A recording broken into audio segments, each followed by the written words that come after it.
Chris Ello. I'm not a foo-foo guy. And Matt Scraby. See, I like Paul Skeens, the baseball player. Hate the media coverage. Don't blame us for any side effects. You thrilled our fans throughout the postseason with a great performance. Gwynn and Chris are ready to go. Or so they say. Welcome into Gwynn and Chris for a Wednesday. Happy to have you with us, Chris Ello, Tony Gwynn Jr., and Matt Scraby on San Diego's #1 sports talk station, 97.3 The Fan. Should take a moment to thank all of you out there for helping make us #1 in San Diego. We'll do our best to continue to earn that honor. The Farmers Insurance Open is underway, right? Out at Torrey Pines today. Ludwig Aberg, all the way from Sweden. Aberg, eh? Aberg with a -8 and a 2-shot lead with 1 hole to play. It's early, obviously, day one. Our guy Charlie Hoffman shot a solid 70. Although if you're in the car, Charlie, driving home, Scraby described your round today as average. Why do you say things like this? I said, how'd Charlie do today? He looks down the thing, well, kind of average. Because everybody's shooting a 70 on the North Course. Wow. I'm like, oh, like you just roll your golf clubs out there and shoot a 70? Did you see the semi coming before it ran you over? No, I didn't. I would like to think that Charlie's not annoyed by me when I text him, so please don't say that stuff. Man. But if I wasn't saying anything wrong. The course average on the North Course is 70 today. He shot a 70. So he shot a but 70. But you made it seem like I said he was terrible. He's I didn't. Not. I said you said he was average. I did not say the word terrible in any way, shape, or form. All right. So, head on out to see some golf. They'll be playing the rest. Well, today might be a little late to get out there. You'd catch a few holes. But tomorrow and then Friday and then the final round on Saturday, the only tournament on the tour where they wrap things up on Saturday. I was not out yesterday, but I was a little out of it. I had the 1-day stomach flu. I don't know if it was a flu, but I can't. What? I'm back. I'm 100% today, so relax. You said stomach flu. Well, I'm just kind of describing how I felt last night after the show. I was kind of achy and that kind of thing. But by the way, I'm all right. You were a little achy, not feeling great. How did you get up and down the court last night? I don't know how. But you did it, though. I did. I reffed a game last night. So that lasted through the rest of the night? Yeah, when I got home, and then you know how when you climb under the covers and you start sweating? Oh, yeah. That horrible feeling, but the longer you go, stop it, Scraby.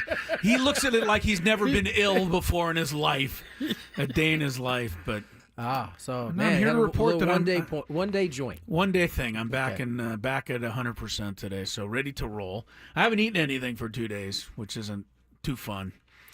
I have to rectify that here. Chris, shortly. In the middle of the show yesterday, in the break, just goes, "Man, I got these body aches," and I'm like, "What are you doing here? You have body aches." Scraby is always. The man who gave me COVID, by the way, and I is sensitive to all of this. I didn't even know I had it. The only time I've had COVID was because of him. The only time that you've tested. And yet he continues to be concerned with me. I didn't even know I had COVID until like that night. So. Yeah, I knew it. I knew that you had it that night also. By the time I got home, I was in deep trouble. We have a good one today, Wednesday. We'll do a sports court today, a little bit later on. We'll try to settle some problems out there. Baseball, all right, is what the Dodgers have done, is it good for the sport or not? We'll go to an expert, Buster Olney, ESPN, will join us today. Looking forward to having Buster on in this 2 o'clock hour. And I'm just looking forward to asking him, kind of a direct thing, because he may say that it's not bad for baseball. And Tony mentioned that yesterday. How is it bad? But if you're a Padre fan, how best for you to react out there to everything that's gone on. So we'll talk to Buster about all of that today. For you high school sports fans, in the 5 o'clock hour, our guy Michael Flicks joins us. Regular Wednesday segment with him. Should be a good one. Should be good. And, we got the other stuff, Daily Gambit, Chris versus the Fans, the Big Five. Michael King is still not, well, I don't know, Tony. What's the best way to word this? He is a Padre, but he's not signed to be a Padre? Or is there anything that's up in the air with him right now other than his contract? I guess the best way to put it is he is under contract but doesn't have a dollar sign yet. Okay. That's a good way to put it. I think that's the only He's going to play for the Padres. We just don't know how much he's going to make. There you go. And it's going to be somewhere between, I think, 7.2 and like 8.5 or something like that. And I think it'll just be 8.5. I know, Scrape. We're talking about a difference of $1 million. I'm not rooting against either side. I just think that what I've seen pitchers being given in contracts, pitchers that are nowhere near as good as Michael King, I would think that he's going to end up with the 8.5. But he was on. Do you have some of his stuff here? Yes, I'm trying to load it into the YouTube right now. But he was on. It's interesting that you asked me to open the show with this, but you don't have it ready. Yeah. Are you surprised that I did what you asked me to do? We actually said the other clip was going to go first back there, right, Tony? Didn't we say that? What clip was? Remind me. Eric Chavez. Yes. Thank you. What did Eric Chavez say that had anything to do with Michael King? You're not listening. What does it say on the sheet right here, Tony? Let me. What does it say on the 2:00 sheet? What does it say in big red letters there? Okay, give me a second. It says Michael King, but before the show, I said, "Do you guys want to start with Michael King or Eric Chavez?" It does say, just to answer your question, it says Michael King appeared on Corey Kluber's podcast called Casa de Club. To talk about his arbitration process. And if it's in red, that means there is a sound clip that goes along with it. It does. So I'm just going by what is written on the sheet. And I'm taking... what about the conversation that we had before the show that, When are you gonna realize that I don't listen to you?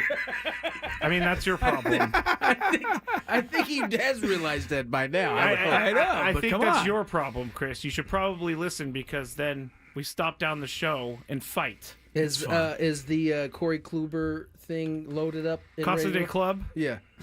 Yes, it is. This is Michael King. Did I give you enough time to get it ready? No, I was just trying to help you out. I'm just going to sit here for a second and enjoy this.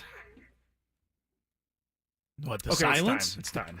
I think my case was just different because I was a reliever for my first So I was going to ask you. 4 years. Yeah.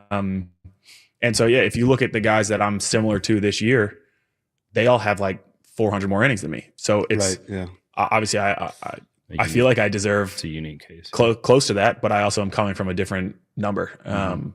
So we'll see how it is. So in most cases, would a player go off of 3-4 years of substance, whereas for you became a starter in 23, right? Yep. Yeah, so you have like a year and a half to go off of. So you're trying to find guys that have done that, or you just put yourself up against a starter and his last year and a half of stats?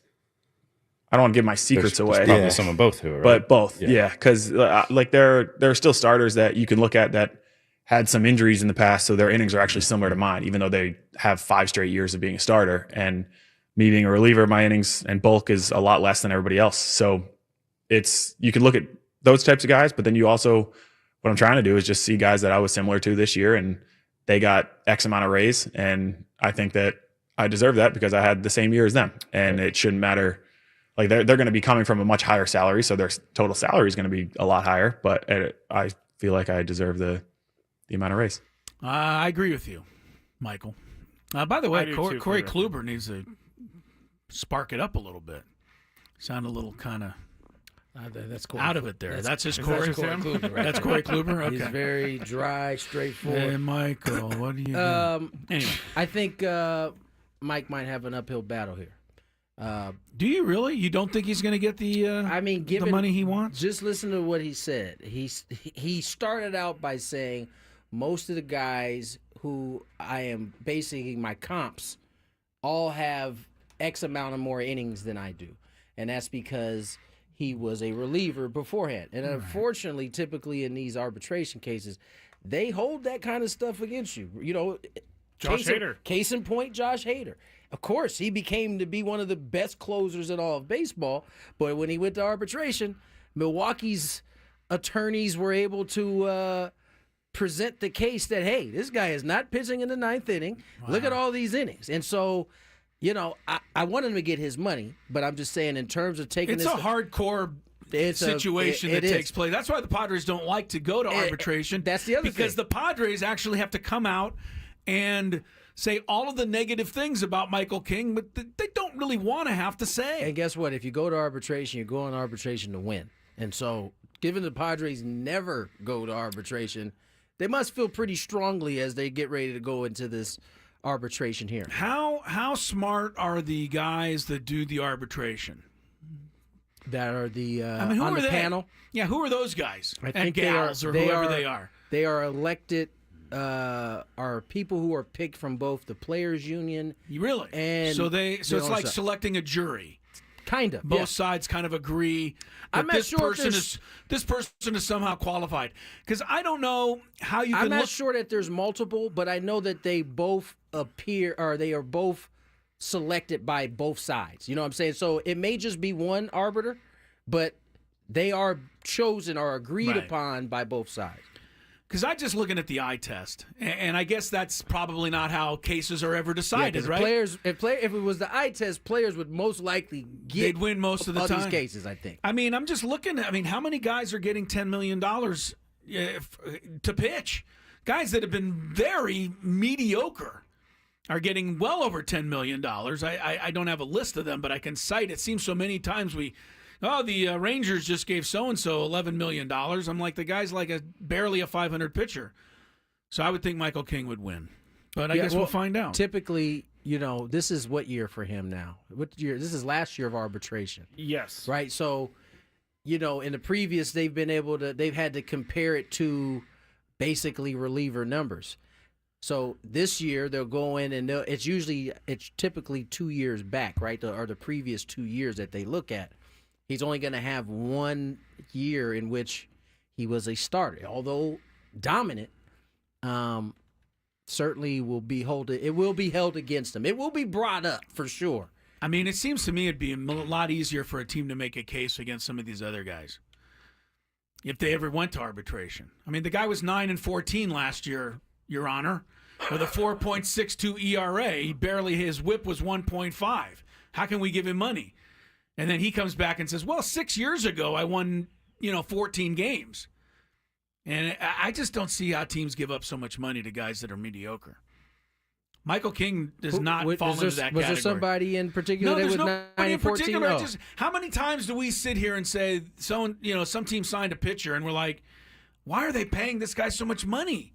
He's barely. All right. But that is also. You know what? During the break or something, I'll try to research a few guys I'm talking about. That's also the reason why it's so important to get to free agency, right? Is because that's really the first time you can test the free market, and you typically can, with the right agent and the right numbers, you can get above what you're trying to get. Whereas the arbitration, although it is a pay bump, it is designed so that it's not exceeding certain parameters.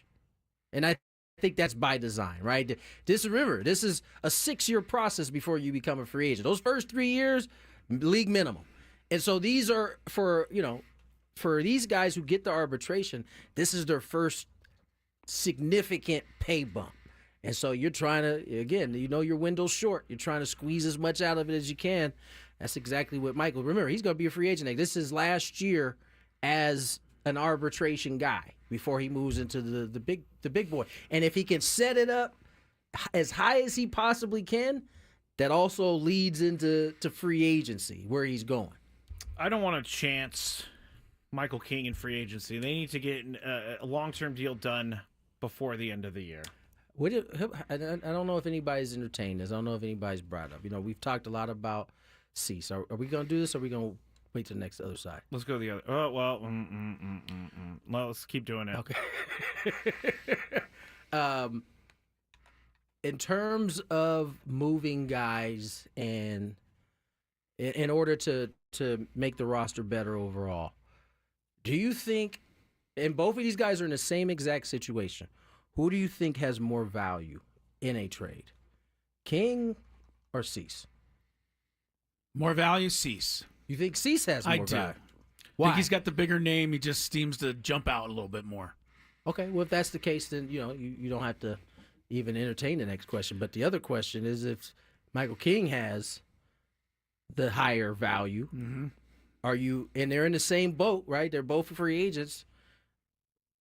Are you willing to use that chip as opposed to Cease? Which one do you think has better long-term value if you decide to keep both or to keep one? For me, Michael King. You think it's King? I do. Is that I like I think Dylan King- Cease. is I that agree. based off of what you I saw think King's last going to year? be. Yes. King is more consistent, more reliable. I feel like King is the guy that I can count on. And he's a gamer. But- like when he needs to pitch well, he will. But I just feel like Cease is the bigger draw. But do you think, like, how much do teams pay attention to individual performances during a season? Like his playoff performances. Dylan Cease did not have good playoff performances. Does that hurt him? Does the stretch that he had at in the middle of the season when he threw the no-hitter, does that help him? I think that stuff all matters. I mean, it'd be great if it was just a postseason job, where you could just pitch in the postseason and just do your thing. But there's a whole bunch of games before that you got to manage, and I think it's interesting. I think some people would disagree with Chris that Cease is has the more trade value. I think some people would say Michael King has more trade value. It's pretty close. Yeah. It's pretty close. Cease, I guess, did he lead all of baseball in strikeouts last year? He did indeed. So that's a Those are point, the things point that, for Chris. To me, those are the things that jump out. No hitters, strikeouts. People seem to overreact to those, as opposed to good, solid, 7 innings of work Michael King guy. But you're right. King guy. But you're right. I mean, the postseason, Michael King outpitched Dylan Cease by a wide margin. Sorry, third in case. Anyway, He led the Padres in Ks, is what I yes. was getting at. okay. Well, I'm sure all of you out there are dying to hear what Eric Chavez said, since Scraby brought it up. But I think this is a good message. Sorry? I think it's a good message. Okay. We'll get to it. We'll get to it when we come back.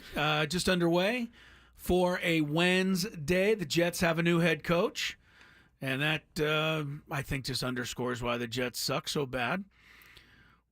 But we'll discuss that as well when we return. Gwynn and Chris on 97.3 The Fan. Doom and gloom. Want to take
go. Our famous Apple-Android conversation continues. It would be nice if it was just a conversation. But Scraby defends the Android. It's like he's got as stock if in he, that yeah, bad right. boy. He invented the thing. It's because Apple people are so dismissive of everything. I will say It bothers me. I will say I do agree with you on one part about Apple people. What? We just say anything. Yeah. You're just like, well, yeah, my phone like holds up to 150,000 gigs, I think, Yeah. because it's Apple. Yeah, we just make up Well, stuff. Tony's trying to tell me because okay. It all stems from this. Our company is making a new password policy where it has to be a super Good long old password. passwords, right. It's got to have all these different digits. Chris is already struggling to come to terms with this. Tony goes, well, it's not going to be a problem for me because my stuff remembers everything. And I said, really? Because my stuff forgets all the time. And once again, his imitation of people's voices is just It's a talent. so far It's off. a talent to be that bad at voices. Yeah. But to continue the story, he's like, well, my phone and computers and everything remember everything, so it must be an Apple thing.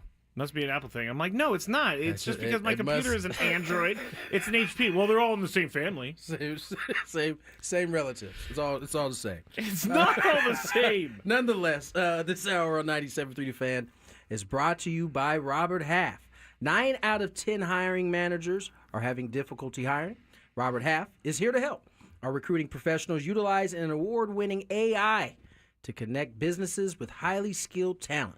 And Robert Half, at Robert Half, we know talent. Visit roberthalf.com/talent today. Let's hear from Mount Carmel alum Eric Chavez. Oh, really? He's talking about the Dodgers. Talking about Because what the Dodgers doing good for baseball, I don't know. I'm excited for 2025. I'll tell you that. First thing I did was look on the schedule, see when we're playing them. Can't wait. Back in the late 90s, 2000, Evil Empire coming to Oakland Coliseum. The Lonely A's versus the New York Yankees. We competed. You know, they obviously beat us in the playoffs a couple times, but their bullpen was a little bit better than we were. But I accepted the challenge. I loved it. Didn't feel like an underdog. Didn't care that they were making more money than we were. David and Goliath, that's the way I felt. Let's go. I'm just glad I'm with an owner now that is willing to compete in the current climate.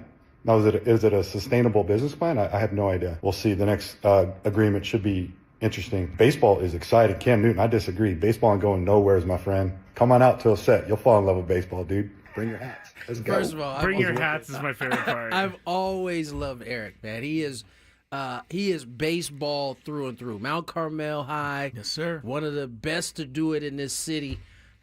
He's an all-star third baseman for many years. This Man. guy was not just a player in big league baseball. He was made a so good many player. kids want to wear those white cleats that they was wearing in Oakland, man. I mean, but the point is, this is how I see things. Right. I know everybody else. As Chris pointed out, it was actually a different subject. I may be on an island on this. However, this is how I guarantee you the Padres are feeling about it. The actual people who are out there competing. You can't come into any season feeling like it's over. Although there are some teams that have the right to feel like that. Padres aren't one of them. The White Sox? I won't mention any names. And I sent that clip to Scraby earlier today. We obviously were talking about this yesterday. We've been talking about it. Everybody's been talking about it over the weekend. At this point, it is what it is. The rules are what they are. Whether you think the Dodgers are taking advantage of them or playing by the rules, whatever the case may be, this is what's presented. You got to go out and still compete. And I think the Padres aren't one of those teams that can come into the season feeling like the season's over. I don't disagree, Tony. I know you think I'm on the other side. I am a person that loves that kind of challenge. I love when the favorite comes to town and I get a chance to knock them off. I relish those opportunities. My problem with the Dodgers signing everybody is that fans find it very distasteful. And I'm looking out for the fans. The fans don't get a chance to go out and play. They can't do a whole lot about it. Eric Chavez can do, and I call him Chavez because Bill King the great broadcaster, the Oakland A's, always called him Chavez. Yeah. And I don't know why, but he did. And I imagine Eric knew that and just said, "Go ahead, Bill, whatever." But no, I just think the fans are turned off by, every day picking up the paper and seeing that the Dodgers have added to their lineup. Once the season starts, I mean, yeah, you're going to go play. You're going to fight. I don't expect the Padres to back down. But I just, anyway, I'll be interested to see what Buster says. We'll see. I think that the idea that it's kind of like the whole Eric Hosmer thing to me. Okay. Everybody makes it sound like they hated him. I went to all those games. Never heard a boo. So I say that to say everybody's saying that it's distasteful. They don't like it. What does that mean? Does that mean you're not going to show up? You're not going to watch the games? Because if that's what you're betting on, I'm going to say you're wrong. I'm saying people are still going to come to the game. People are still going to turn it on their TVs, phones, whatever it is they're watching on. And I would be surprised if baseball somehow loses fans right now based off of what we're seeing. I don't think they lose fans, but I do think Chris is, a lot of people are kind of tired of it. I was listening to something that the WFAN guy said this morning. I think it was Brandon Tierney, but he was like, they don't even have enough room on their roster for some of these guys. Like, what are they doing with 17 pitchers right now? 10 starters. Like, they don't need all these guys. That's because there's names. I mean, May is coming off of season-ending shoulder, or was it neck surgery? Missed a whole season, yeah. He ended up, so he was coming back from Tommy John. Then he had another surgery at the end. I mean, Kershaw, yes, he is a Hall of Famer, but he has not made it through a full season in quite some time. Glass now, he has he's got something going on with his elbow. So, I mean, like... He's always got something going on with his elbow. They got the depth because they have proven that if they don't have depth, it can get ugly. It can get tricky for them. You know what I'm saying? So, I don't know. We'll see how it goes. It's just annoying. I agree. I mean, if I understand. Okay, thank annoying. you. Thank you. I understand. Thank you, because you and Sam on Friday were like, I mean, of course, you guys were bummed that Roki Sasaki didn't choose the Padres, but I was painting the doom and gloom picture. You guys are painting the rosy picture. I'm not a doom and gloom type of guy. No, you're not. You're not gonna catch me dooming and glooming. Oh, I can doom and gloom with the best. You can. By the way, just real quick on Eric Chavez, our guy from Mount Carmel. 6 consecutive years he won a Gold Glove. Yes. He also won a Silver Slugger. He also finished in the top 20 of the MVP voting 3 times. He had 260 career home runs to go along with all of that defense. He made 0 All-Star teams. Yes. How weird is that? Just one of those things, I guess. Who was in the American League what at I was that going to say. time? Who was in playing third base in the American League? I mean, Miguel Cabrera? 2001 to 2007 was that A-Rod getting third base every year? Yeah, because he moved from to the Yankees at that point. It just goes to show. I mean, All-Stars aren't what it's cracked up to be if a guy like Eric Chavez never made it. Eric was a dude. He was a threat in that lineup. Legit. Last thing about Eric Chavez, because I thought that was a great message, and I'm going to go forward hoping that the Padres beat the Dodgers every single game. He also did say, we did lose, and then he moved on. I know, he kind of did gloss over that. We love to play the Yankees every year. We were up for the challenge, but we lost. But yeah, we were still up for the challenge. And it's true, they did lose to him every time. It did. The A's were fantastic. The whole Moneyball thing is about how great the A's were. But the bottom line is that team never won a series. They had all kinds of magic going. I mean, that's the play. Jeter is like in no man's land, snatching a ball that he had no business being in. But the point is, you should take solace in the fact that your players that you love to watch, I promise you that's how they're looking at it. And so, gives me hope. You can play the sad violin for a little longer, but just know that your guys, they're not playing that violin. I saw this earlier on Annie Nelson's wall. It's called Sad Violins. This was actually me driving home on Friday after the show. This was a lot of San Diego driving home. I should have just played this because this is exactly how I felt. This is what it's called, Sad Violins? Yes. This is exactly how I felt. Just staring out the window. And we should go to break on the Sad Violins. Thank you. More Gwynn Chris on the other side. Buster Olney.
All right, 2:38. Buster Olney from ESPN joins us in a moment. I just thought it was funny because we said yesterday that how can anybody hire Lions defensive coordinator Aaron Glenn after that lasting image of the Commanders running over his defense Saturday night? Well, Jets didn't seem to mind. They hired him as the head coach today. So, new guy for the Jets. Quick NBA note, Jimmy Butler going to be suspended again. Missed an airplane, apparently. Yeah. I saw something that Haslam, Udonis Haslam, longtime Heat player. Longtime Heat player. They asked him on the NBA, I think it's NBA, there's an NBA show they have on ESPN. Right. And he was like, at first he's like, I'm not touching that with a 10-foot pole. Then he doubled back and said, I'll say this. In Miami, the saying goes, either you're in or you're out. There ain't no in between. Right. You're Pat Riley or you're not. It ain't for everybody. And so we've seen this from Jimmy before. I think the difference is he's got to do like Pat Riley running the ship here. And I don't think Pat has a problem like suspending him every single time he does something moving forward. He already hit him over the head for 6 and then sent details to the NBA Players Union on why he suspended him. Right. Because you can't just suspend the guy and take his money. This is another one. 2 more games. Here you go. Bada out. Honestly, I wish more executives would be that way. Yes. You miss a flight, you leave the team totally in the lurch. Yes. I think a suspension is warranted, but most teams are like, well, let's get him to the game because we got to win this game. There's bigger deals out there. There is. Sometimes. Send the message. Once you break the rule for one, guess what? You have opened up the floodgates. Yeah, right. Then every other guy feels like they should be able to miss a flight. You have no leg to stand on. Even if they know there's a pecking order and certain guys get away with more, there are certain things that it seems like can't be mended. Right. You can't just get over. All right, a little later, we'll talk also the Aztecs basketball back in action tonight at Air Force. But right now, going to talk some baseball with a guy who knows more about it than all of us combined. From ESPN, Mr. Buster Olney. Always a pleasure to have you on the show, sir. How are you, Buster? That's great, Chris. I appreciate I'm doing great. I appreciate the introduction, but if I know a lot about baseball, that's because I'm texting your colleague there. It feels like every other day asking him questions. Who's Scraby? Yes. What does he know about baseball? What does he know? Buster. All right, so the Dodgers are the talk of baseball right now, obviously. Yeah. So what's your thoughts on, there's so many different ways to look at this, but the thing I'm hearing more than anything else is, look, the Dodgers are committed, and if other teams were as committed, it would probably be a much better situation. So there's some micro and macro thoughts on it. I remember, when the Yankees were dominant in the late 90s, early 2000s, Billy Beane, who runs the Oakland Athletics, was telling me at that time, he said, the Yankees, because he'd get questions from A's fans like, well, it's not fair. The Yankees spent all the money. And his feeling was, man, the Yankees are great for baseball. To have a team that, is the sort of the villain for all fans of other teams, for a team that has that much focus, and that's a good thing. No matter where the Dodgers play next year, the ballpark's going to be packed. The opposing teams are going to give them their best game. And the whole challenge in 2025 is going to be who can knock off the Dodgers with this incredible team they put together. I think that, we also have to remember, yes, the Dodgers have a lot of resources, but they've also done a phenomenal job of building a great culture there, led by Mookie Betts and Freddie Freeman. And Shohei Ohtani seemed to have more fun with the Dodgers than he did in his time with the Angels. He seemed to be more engaged, and I think, you give the Dodgers credit for all that. If you're a fan of a small market team, you look at the disparity, and it does feel ridiculous. When you're talking about the Dodgers having a payroll 6-7 times larger than the Marlins, more than 3 times higher than the Baltimore Orioles. Baseball fans will tweet at me and say, this is not fair. And my answer is always, yeah, you're right. It's not fair, and that's the way it's going to be unless we see a dramatic shift in the financial landscape. And the only way we would ever get to, a place where we're talking about a salary cap and level playing field would be a massive, massive labor issue, and maybe baseball being shut down for a year or two. And I don't think anybody wants to see that. So, I mean, there's certainly no perfect answer. That's kind of what we've been saying over the last few days, Buster. The things that everybody wants to see, including some players, would require one of two things, right? It would require that salary cap to happen, which you and I both know it would take a few years for that to actually take place, or this whole television thing coming up here with Major League Baseball trying to centralize all of it. How likely do you see any of that being something that comes up or is put together for this next collective bargaining agreement? Anthony, at the team level, there is so much fear of that situation. I can tell you that. Back when I was covering your dad with the Padres back in '94, '95, that's when they had the players' strike. And that really wasn't, as you know, an argument between the players and the owners. At heart, it was an argument between small market and big market teams, with the owners asking the players basically to solve their problems for them. Right. And those are the conditions that you're starting to see put in place, like a bad storm gathering off in the distance, where the small market teams are kind of going, "Are you kidding me?"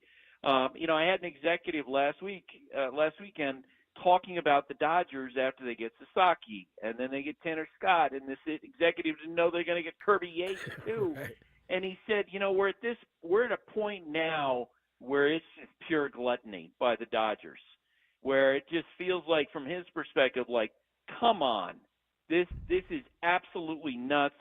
And this particular executive also said to me, he thinks that the deferred money issue is a big deal, and that the commissioner's office needs to get a hold of it. But, man, to actually have that happen, it would require some kind of a labor stoppage, a massive shutdown of the sport for a long time. I just don't think that's going to happen.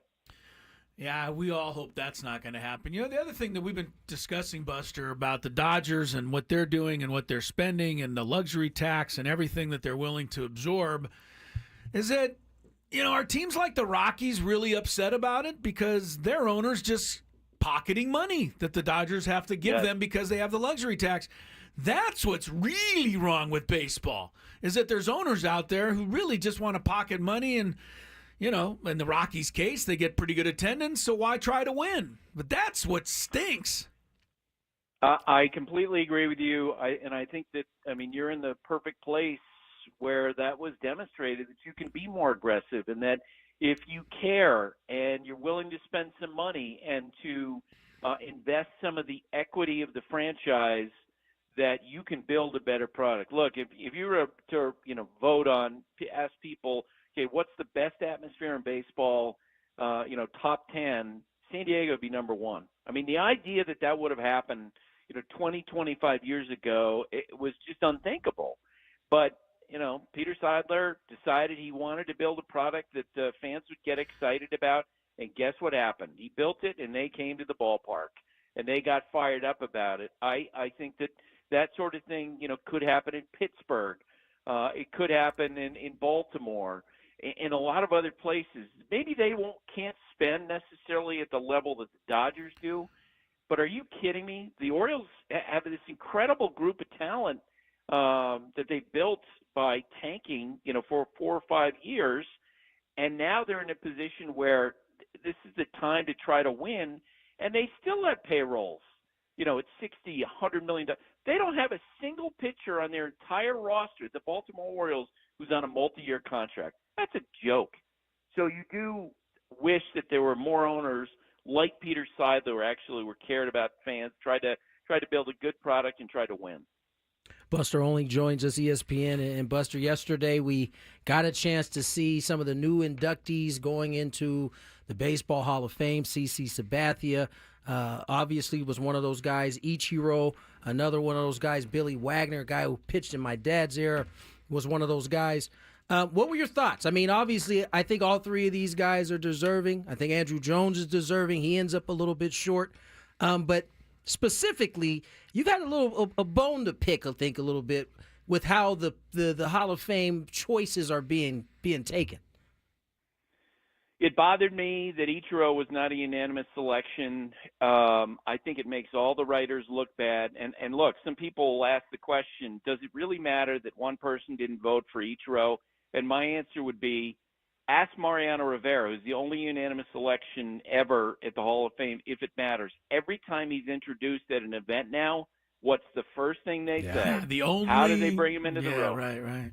He's a unanimous selection. It absolutely matters. You know, guys like Eric Hosmer tweeting out afterward, have a great day to everyone except for this guy who didn't vote for Ichiro. You know?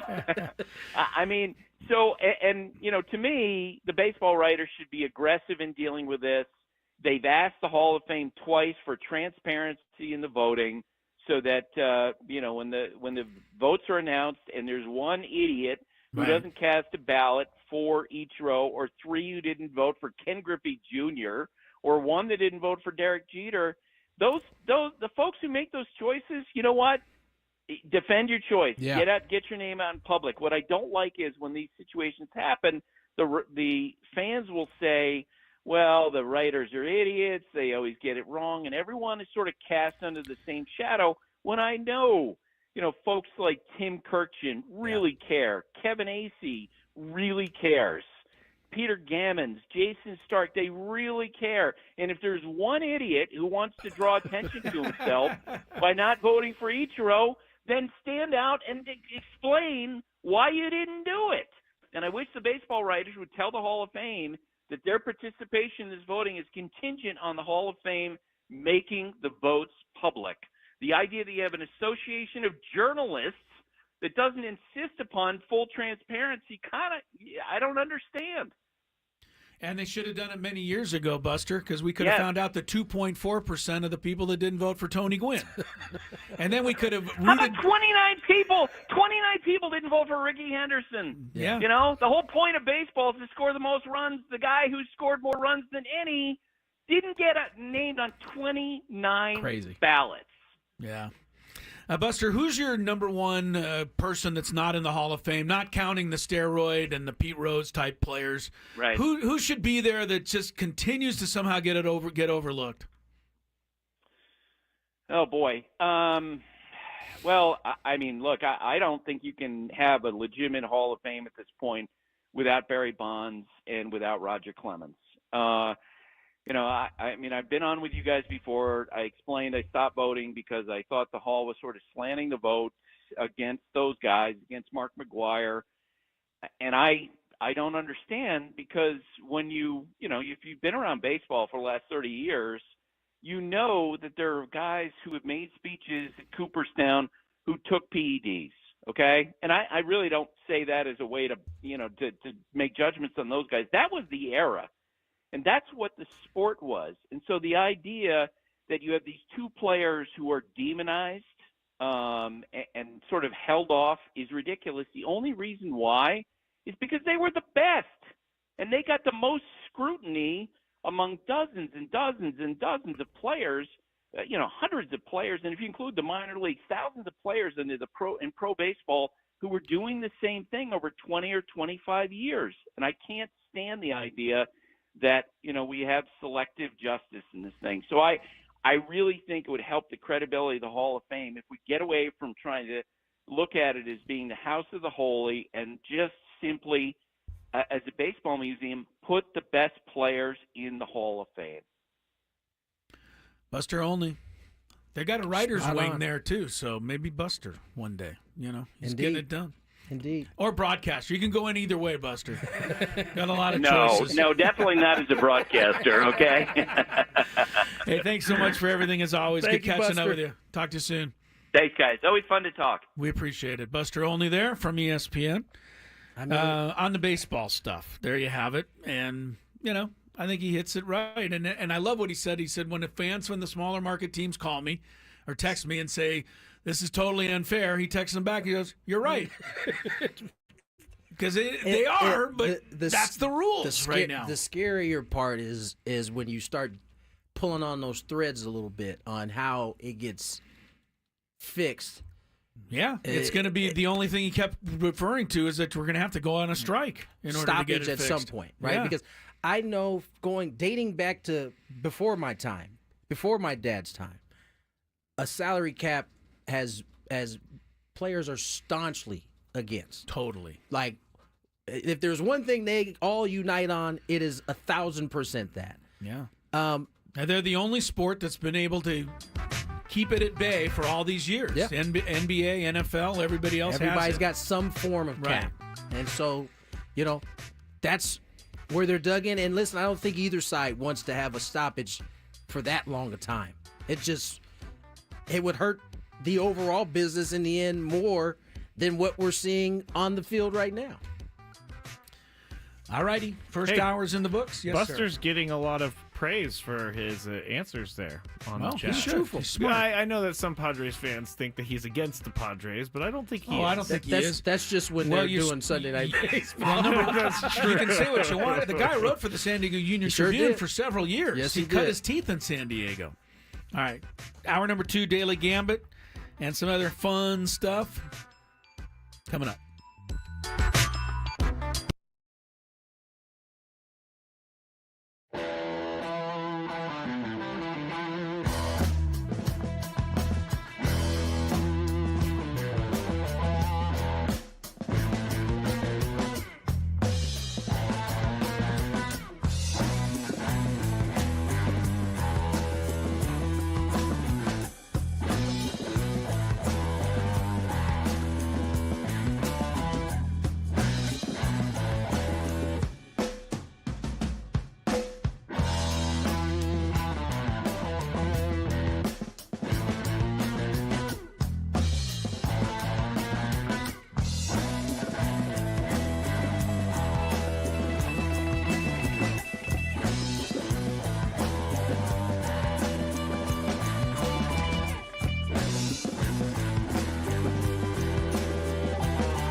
Back at it again, hour number 2. 3 o'clock, Tony Gwynn Jr., Chris Cello, Matthew Scraby.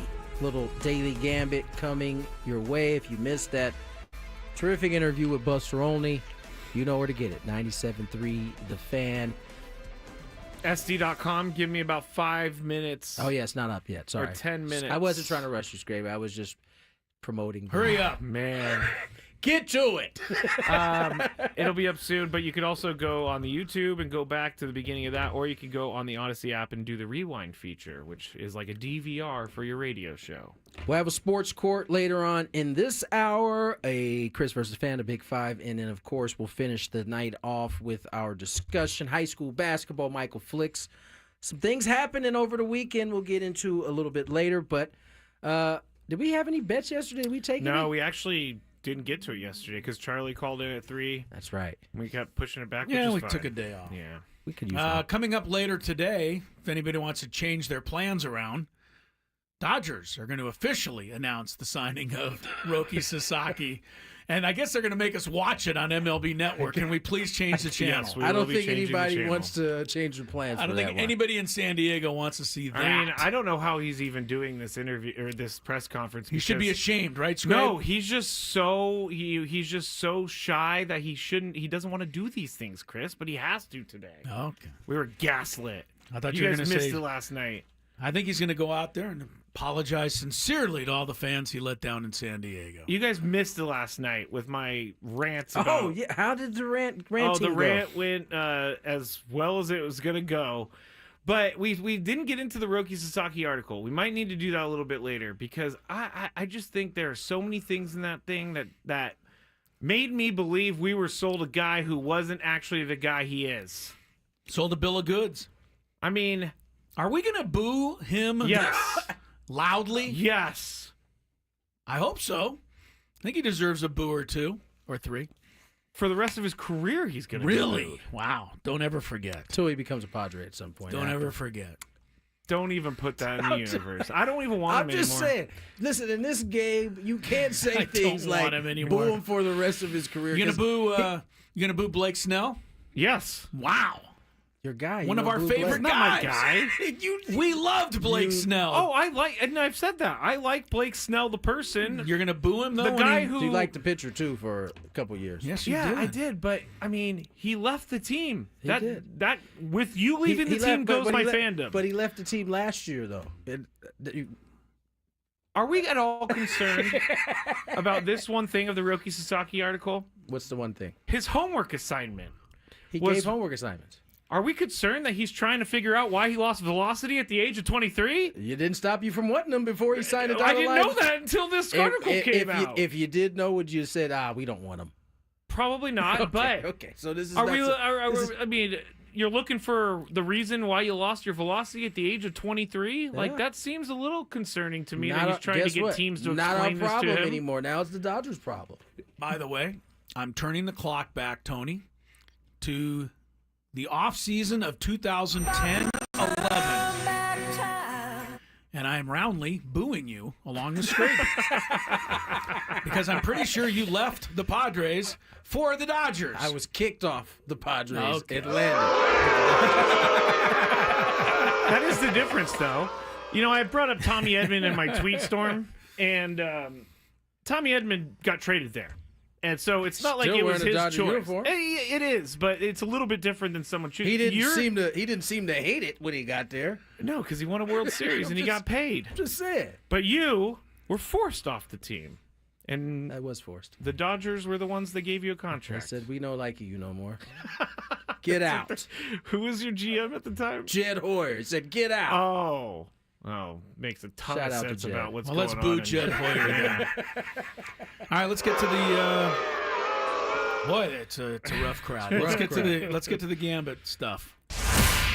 Do you like money? I think about money a lot. Do you like money without doing anything? Winning. Do you want to make money while watching sports? I think Washington is immortal luck. Washington! Woohoo! If you answered yes, this is your segment. Just don't blame us when you lose. Nothing is ever your fault. It's your game. Take it. Gwynn and Chris go through the top bets of the day in the Daily Gambit on 97.3 The Fan. Daily Gambit is our daily sports betting segment here on Gwynn and Chris. Please, everybody, gamble responsibly. Yes, Joel the Kid, and hello, by the way. Edmund did sign an extension. And the reason he did is because they gave him a lot of money. So.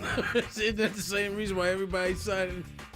Yeah, I know. My rationale does not work out sometimes, but Many times. We didn't make any bets. So, Chris, what's up? We all have money in our pockets. All right, we'll get to. I wanted to look up before I get to today's picks. I guess I don't really need to look it up. I wanted to see what the odds say is the most likely Super Bowl matchup. Ooh. I'm assuming it's Chiefs-Eagles because they're both at home. Let me see if I can find this. No, they're both at home. That sounds right. That would seem to make sense to me. That would be a repeat game, as would Commanders-Bills. That would be a repeat game. They played a long time ago, 1991. We're going to have some fun facts and figures about the AFC and NFC championship games coming up for you in just a little bit. But here we go for tonight's games, guys. Aztecs take to the road at Air Force. Can't really afford to lose this one. They had their 67-game winning streak snapped on Saturday, Tony. Yes, I know. 67 in a row. I mean, that's against Quad 3, Quad 4. I don't know that UNLV's officially should be a Quad 3 team. They didn't look like it the other day. And they beat Utah State. But, you know, none of the gamblers on Saturday took into account the fact that you were at the game. No, they by the way, not only are you 0-2 with the men, you're 0-1 with the women. Yeah. You lost that one, too. I think I'm going to stay my behind home from moving forward. You have not been the lucky charm this year. I will be a couch fan. Aztecs. Thank you. Aztecs crushed Air Force earlier this season here in San Diego. How about this time? They're favored by 13.5. Scraby, start us off today, since you're the hot NFL pick guy at the moment. Yes, by the way, the odds are favoring the Eagles to win the entire Super Bowl. So yeah, I find that to be strange. Yeah, me too. Eagles, Chiefs, Bills, Commanders is how it goes. Yeah. I might put a bet out on the Commanders plus 800. I mean, who knows? Okay. Sure, Scrabe. You got money to burn. Yes, I have money burning holes in my pockets. Yep. I don't know about this, guys. This is a tough one. The 13.5 points. They did crush them last time. I'm going to say they do it again, but I'm not feeling good about it. Aztecs. SDSU. I'm not feeling good about it either. The Aztecs are not playing well. They're also got a bunch of young guys. They're going back into altitude. I hope they're a little better equipped this time. Then the New Mexico game. They should win easy. But last year I'm going to take Air Force. I have a weird feeling. It's going to be closer. Tony? Aztecs. Okay. St. Mary's tonight, one of the top teams in college basketball, hosting the University of San Francisco. The Dons. Your Dons. Yeah, Scrape? Yep. They're having a nice year. The Dons again. It's a Fugazi year. Fugazi. What do you mean by that? Look at their wins. They're against a bunch of no-names. They play a team and they lose. They're beating nobodies? They're beating, like, Scraby U's. Okay. The Academy of Art in San Francisco. Right now, the Dons are 6-2 in the conference, just one game behind first place St. Mary's. But look at their losses. They're 12-0 at home, the Dons, but 2-3 on the road. They're on the road tonight. St. Mary's favored by 8.5. All right, you talked me out of it. I'll take St. Mary's. I've been to that little gym up there at St. Mary's. It's can be pretty intimidating. It can. Fans are right on top of this situation. Tony? The Dons. Going with the Dons. Yeah. Boy. Scrape, you going against your own club? You know, they're not getting blown out in these games. I'm going to go Dons to at least cover, but I don't know if they're going to win. The interesting thing about the West Coast Conference is that Gonzaga is actually tied for third. That's what I was going to say. Who's number one? St. Mary's? St. Mary's, USF, and then Gonzaga in a third-place tie. So, Dons. Zags have slumped a little. Dons, baby. One more college basketball. Miami of Florida is traveling 10,000 miles tonight to play at Stanford. Oh, wait. Hold on. Before you go on. this game. My man for UCLA. the head coach. Mick Cronin. Did you see him go off on? Yeah. I guess the reporter asked Steve. We've seen the Statue of Liberty 3 times in the last 4 weeks. Well, you signed up to play in that conference, you dummy. The reporter asked him about the travel from the team that was coming from back east. I think it was Iowa came out here. Iowa, and how difficult it is to travel to West Coast. And he must have chopped that reporter's head up real quick. He did. He was like, man, I don't want to hear anything about that. We've seen the Statue of Liberty 3 times already. Oh, by the way, we have to talk about Coach Hurley of UConn. I thought This about dude, Wait, don't me say- too, don't say immediately. that. But He I'm just hasn't going to seen it say, yet. He hasn't seen it yet. this dude is delusional. He is delusional. Chris I'm sure by his reaction that he has not seen what we're talking I about. saw the headline, but I haven't seen the We story. He's delusional. Do you have the sound of it? I gotta listen to it to make sure Okay, there's no yeah, swearing that's in it true, because that's he true. does swear. But He is what a he swearer. says is one of the craziest things I have heard on a court. Well, if you didn't think the guy had lost his mind just by the way he acted, I guess this will. I mean, this is out there. convince us. Chris, this out is next there. level right here. This is next level. All right, Stanford at home against Miami. Now, Stanford did travel and beat North Carolina on the road last week. Now they're back home. Miami is 0-7 in the conference and just lost to SMU 117-74. That's a college score. So their coach didn't their coach quit? Their coach quit. Yeah, it's been a disaster for Miami, who 2 years ago was in the Final Four with the Aztecs. All right, let's see. I think Tony's up first. Stanford -11 at Miami. Give me Stanford. Stanford going against Oh, Jesse. Stanford's at Miami. No, it's at Stanford. Okay. Yeah. 11 points. Scrape? I'll go Stanford. Yeah, I would. Sorry, Jesse, but I can't go with a team that just gave up 117. Celtics -12 at Clippers tonight. Clippers are again without Kawhi. I don't know. He's been in, he's been out. I just hate the Celtics. But Scraby, you're up. Celtics. Celtics have not.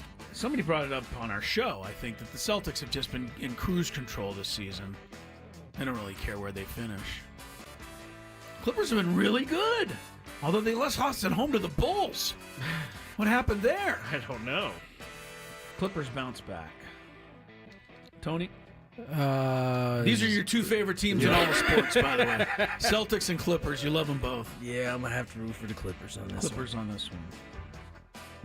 Who has more points tonight? Ant-Man at Dallas, LaMelo at Memphis. Did I tell you guys I saw LaMelo play when I went to Arizona? No, I know you went to a game, but I didn't see. Yeah, got to see LaMelo play. He's pretty good in person, man. He's tall too. Is he? Yeah. He threw the. Did you see the assist he threw a couple of weeks ago Yes, off I the did. backboard Yes. to himself? Caught it and then made a dime of a pass after he threw. Anyway, He's His dad always says he was going to be the one out of the three. He wasn't wrong. No. they're both pretty good. Yeah, they are. I They must are. say. Except for Leangelo. Poor Leangelo. It's too bad He's the a dad rapper. was such a schmo. That's right. He is a rapper. Kind of hurt their cause. I'm going to take Ant-Man to score more tonight, though. Yeah. He always lights up Dallas. Tony? Ant-Man. Ant-Man. You know what? That's I'll great. go with LaMelo. LaMelo it is. We got the semifinals of the Australian Open on the women's side. Top seed Arina Sabalenka against number 11 seed Paula Badosa, who upset Coco Gauff the other day. Total games is 21.5. So, 6-4, 6-4 would not make it if you want to go over. Tony, I think you're first, so you are a tennis expert, I know. 21.5. Basically, they're saying it's going to have to go a third set, because although... Who's the higher seed? Sabalenka's number 1, Badosa's number 11. You're just total games. You're not picking who wins. I'm going to say over. Over. Scrape? I'll go over as well. Sabalenka has not been dominating in this tournament, but 6-4, 6-4 seems doable. I'll take under. And then the other one, number 2 seed Iga Swiatek, is a 5.5 game favorite over American number 19 seed Madison Keys in the other semifinal tonight. 5.5 games, 6-3, 6-3. That would be, you'd win if you took Swiatek. Scraby, what do you think here? I'm thinking about taking Alicia Keys. Alicia Keys. Alicia's not playing in this tournament. So my brain works. It does. I'll go Strange. Swiatek. Swiatek. Good job. Said it right, too. Swiatek. She has been pummeling people, by the way, in this tournament. I'll take Keys to keep it close. Tony? I, too, will take Keys. She's already knocked off a couple big guns. Big guns. All right, final game. I brought this up. UNLV women are actually playing here on Saturday. If you're a women's basketball fan, that would be a great game to go see against the Aztecs. And here's why. UNLV women are 51-1 in their last 52 conference games. Is that good? Man. Tonight they're at Fresno State. They're favored by 14.5. Sorry, Fresno. You're in big trouble. I'll take UNLV. Tony? I also will take UNLV. Uh-huh. Scrape, you want to take I a shot on the... Also. No, nobody has a... No, I don't have any faith in the Lady Bulldogs. Lady Bulldogs getting zipped. All right, yeah, 51-1 in the last 52. I don't know if the Aztecs can beat them Saturday, but we will find out. I didn't know how to ask it, but you answered it. It's going to be tough, for sure. Should we do this Dan Hurley thing in the next segment? Yeah, do it. Sure. I want to hear what he said. I can't wait for Chris He's a to hear lunatic. this. The guy's an absolute lunatic. lunatic. You think he's a lunatic now? Wait till you hear And I this. haven't even heard this yet. No, you have not. All right. It's coming up after we check some traffic, people. More Gwynn and Chris. From the 855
determined in years past that Dan Hurley, head coach of UConn, is a very certifiable lunatic.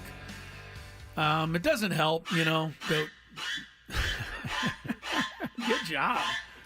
Little psycho. Alfred Hitchcock. That's Nicely what done. comes to mind. Nicely done. Yeah, it doesn't help that, UConn's bounced the Aztecs the last 2 years. And we've had to, watch him celebrate at our expense. But it's his behavior on the sidelines which has been called into question. Now, his point always seems to be that other coaches are just as bad. And he isn't that far off. I know Mike Krzyzewski for one. I know, what's it, Kansas? Bill Self for another. Just never stop with the bad language, the racy language, whatever you want to say. Racy. Hey, I can't use any of the words. These guys are a little crazy out there, but Hurley seems to have taken it to another level. And his reactions in the Maui tournament earlier this year. Did he fall to the ground? Fell to the ground, Yes. and was given a technical, which basically cost his team the game, and then complained, that he shouldn't have got it. Anyway. So what happened last night, Scrape? All right. So see. actually, it was. I want to It was today, actually. Wait, is today Wednesday? Today is Wednesday. It was in a game last night. It was last night, though. Oh, okay. Well, the article says today. That's why I'm very confused. But anyway, I saw this, immediately thought of Chris, knew I had to bring it to the show. But I guess during the game against Butler, the free throw disparity was pretty wide open for Butler. Favored Butler. Yeah, 28-14. Okay. Now, during the game, he had an interaction with one of the referees who turned his back on him as he's starting to. The referee tried to walk away, and you can clearly This read is a defuse tactic for to the walk referee. away. Yes, because Dan Hurley is mad and he's in his face. Did the official address Dan Hurley before he walked away, or do we know? He just kind of turned his back and went I don't know. the other way. The call was made. The official was facing in the direction. I don't know if he was facing directly at him, but he was facing in the direction. Hurley approached, started to give him the business. And he said, and then the guy turned around to walk away and defuse, and Hurley said, quote, "Don't turn your back on me. I'm the best coach in the bleeping sport." I don't think that's what he said.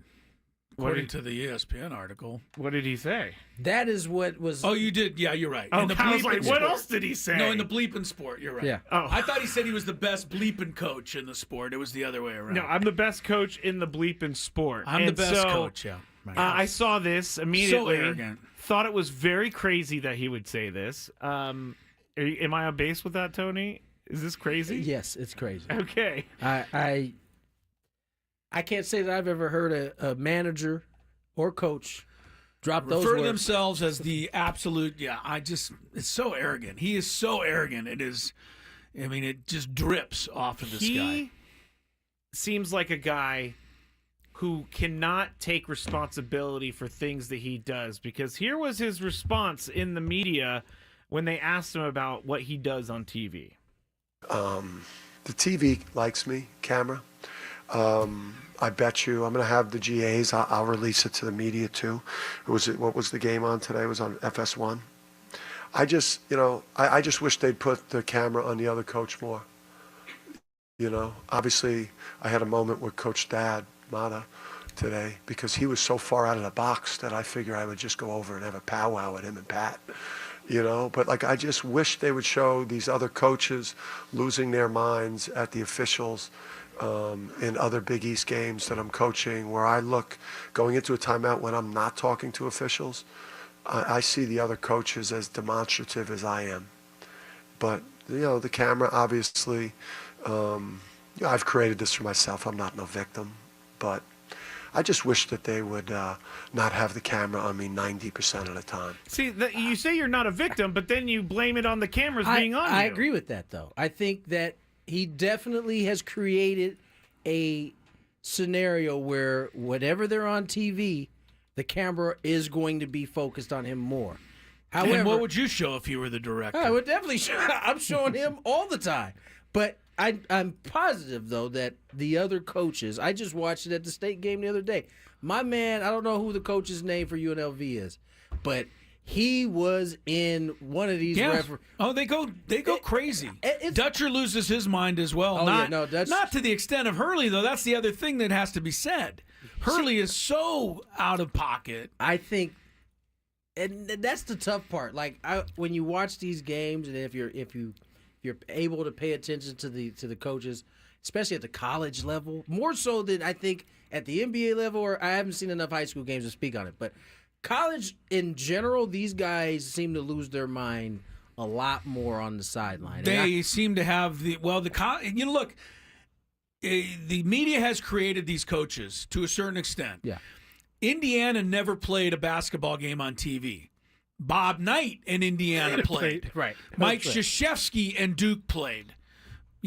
John Wooden and whoever it is. You can go back all the way, or more recent, of course. Roy Williams in North Carolina. I mean, the coach was, in fact, they would put up on the board, on the promo board on television, they'd put up a picture of Bob Knight and Mike Krzyzewski. They sure would. No player from Indiana and Duke. They had some good ones, too. Right. So, that's been created. These coaches feel like they're the stars. But there's an article out today, also written somewhere out in New Jersey, kind of discussing what he did and said yesterday and whether or not he would have survived had he not turned down that $70 million offer to coach LeBron and the Lakers.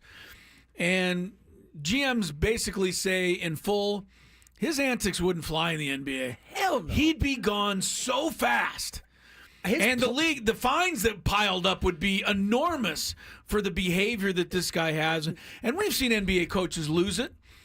But, I mean, he does it practically every game. Not only would his fines stack up, he'd lose an NBA locker room like that. Yeah, I don't think the players would listen to him anymore. I can't imagine. I think of all the coaches that LeBron's played for, none of them have been demonstrative in the way that he is. So I'm not even sure that would fit well.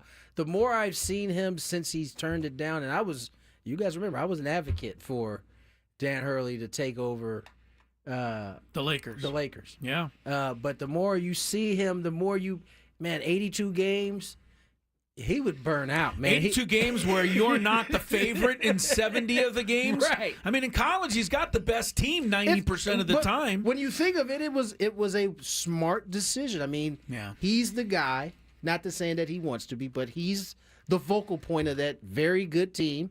And he's got it set up, I'm sure, at a university like UConn, where basketball is king.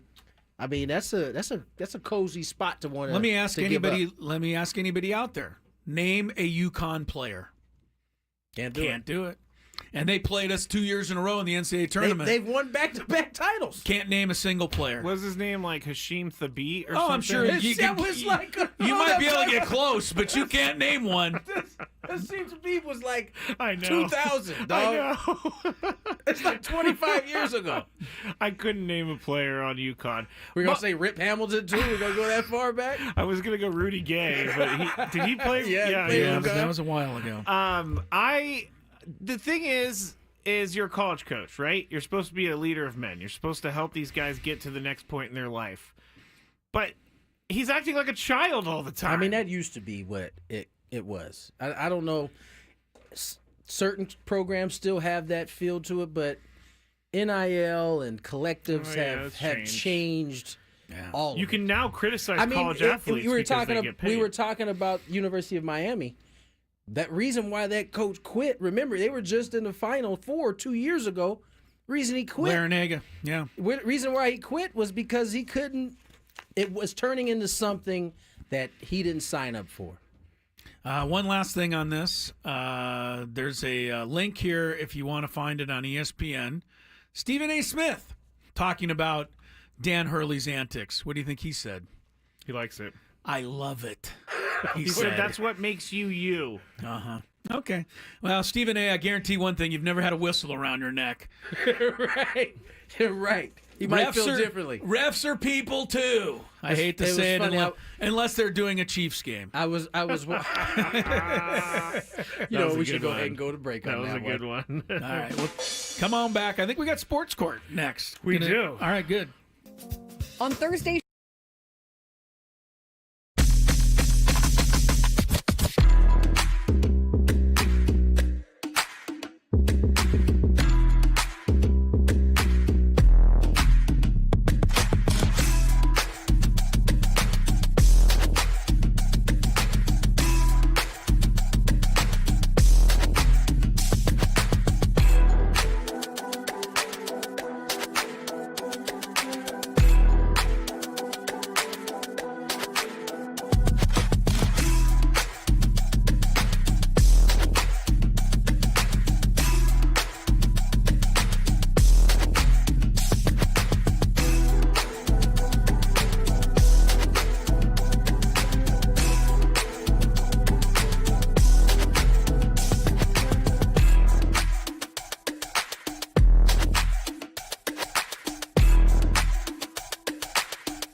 I was gonna come on with like whatever I thought the voice should be with this wig on, but it was like a wrong time. I was thinking like 1950s. This is even before then. Like Strasburg into the windup. No, that's not that. See, I was going with that one, Chris. I was going to see. Yeah, see? No, it's more like I do declare right. the turkey is the national bird. Well, we are here at 3:38. Tony Gwynn Jr. and no, it's back to the 1950s again. Chris too easy. It's too easy. Mass Gravy, we got a sports court coming your way. Should be some fun. You said these ones. How you feel about this sports court today? I don't. Did you go to Reddit? I did go to Reddit. Should be good then. There's actually one that was sent to me, and then there's a couple there from Reddit. One of them is really funny because it's going to talk about Skip Bayless and how dumb he is. Oh, Skip. And then there was actually, and maybe they're not that bad. There's actually like one debate that I think is like a legit sports debate. All right, well, let's get to traffic, and then let's hop to some sports court. From the 855 Get Ross Traffic Center, protecting San Diego after accidents or injury, here's Kelly Danek. Traffic is sponsored by Valvoline Instant Drive-Thru Oil Change, your trusted instant drive-thru oil change. Hey guys, a few problems we're working with. Southbound side of the 805 before Sorrento Valley Road, there is a collision involving a couple vehicles trying to move that over to the right shoulder, and some problems in the North County. Yeah, you're still going to find the Camino del Norte off-ramp, both north and southbound, 15 blocked as crews handle that 7-acre Bernardo fire. Further north on the 15, right before Center City Parkway, there's some sort of debris in that right lane. Also, 76 at Camino del Rey, there is a collision blocking lanes. Stop by any of the 30 San Diego Valvoline Instant Oil Change centers. You don't have to get out of your car. Usually only takes 15 minutes or less, plus get a free courtesy check for your tires and battery. Visit SoCalOilChange.com for directions and discounts. SoCalOilChange.com.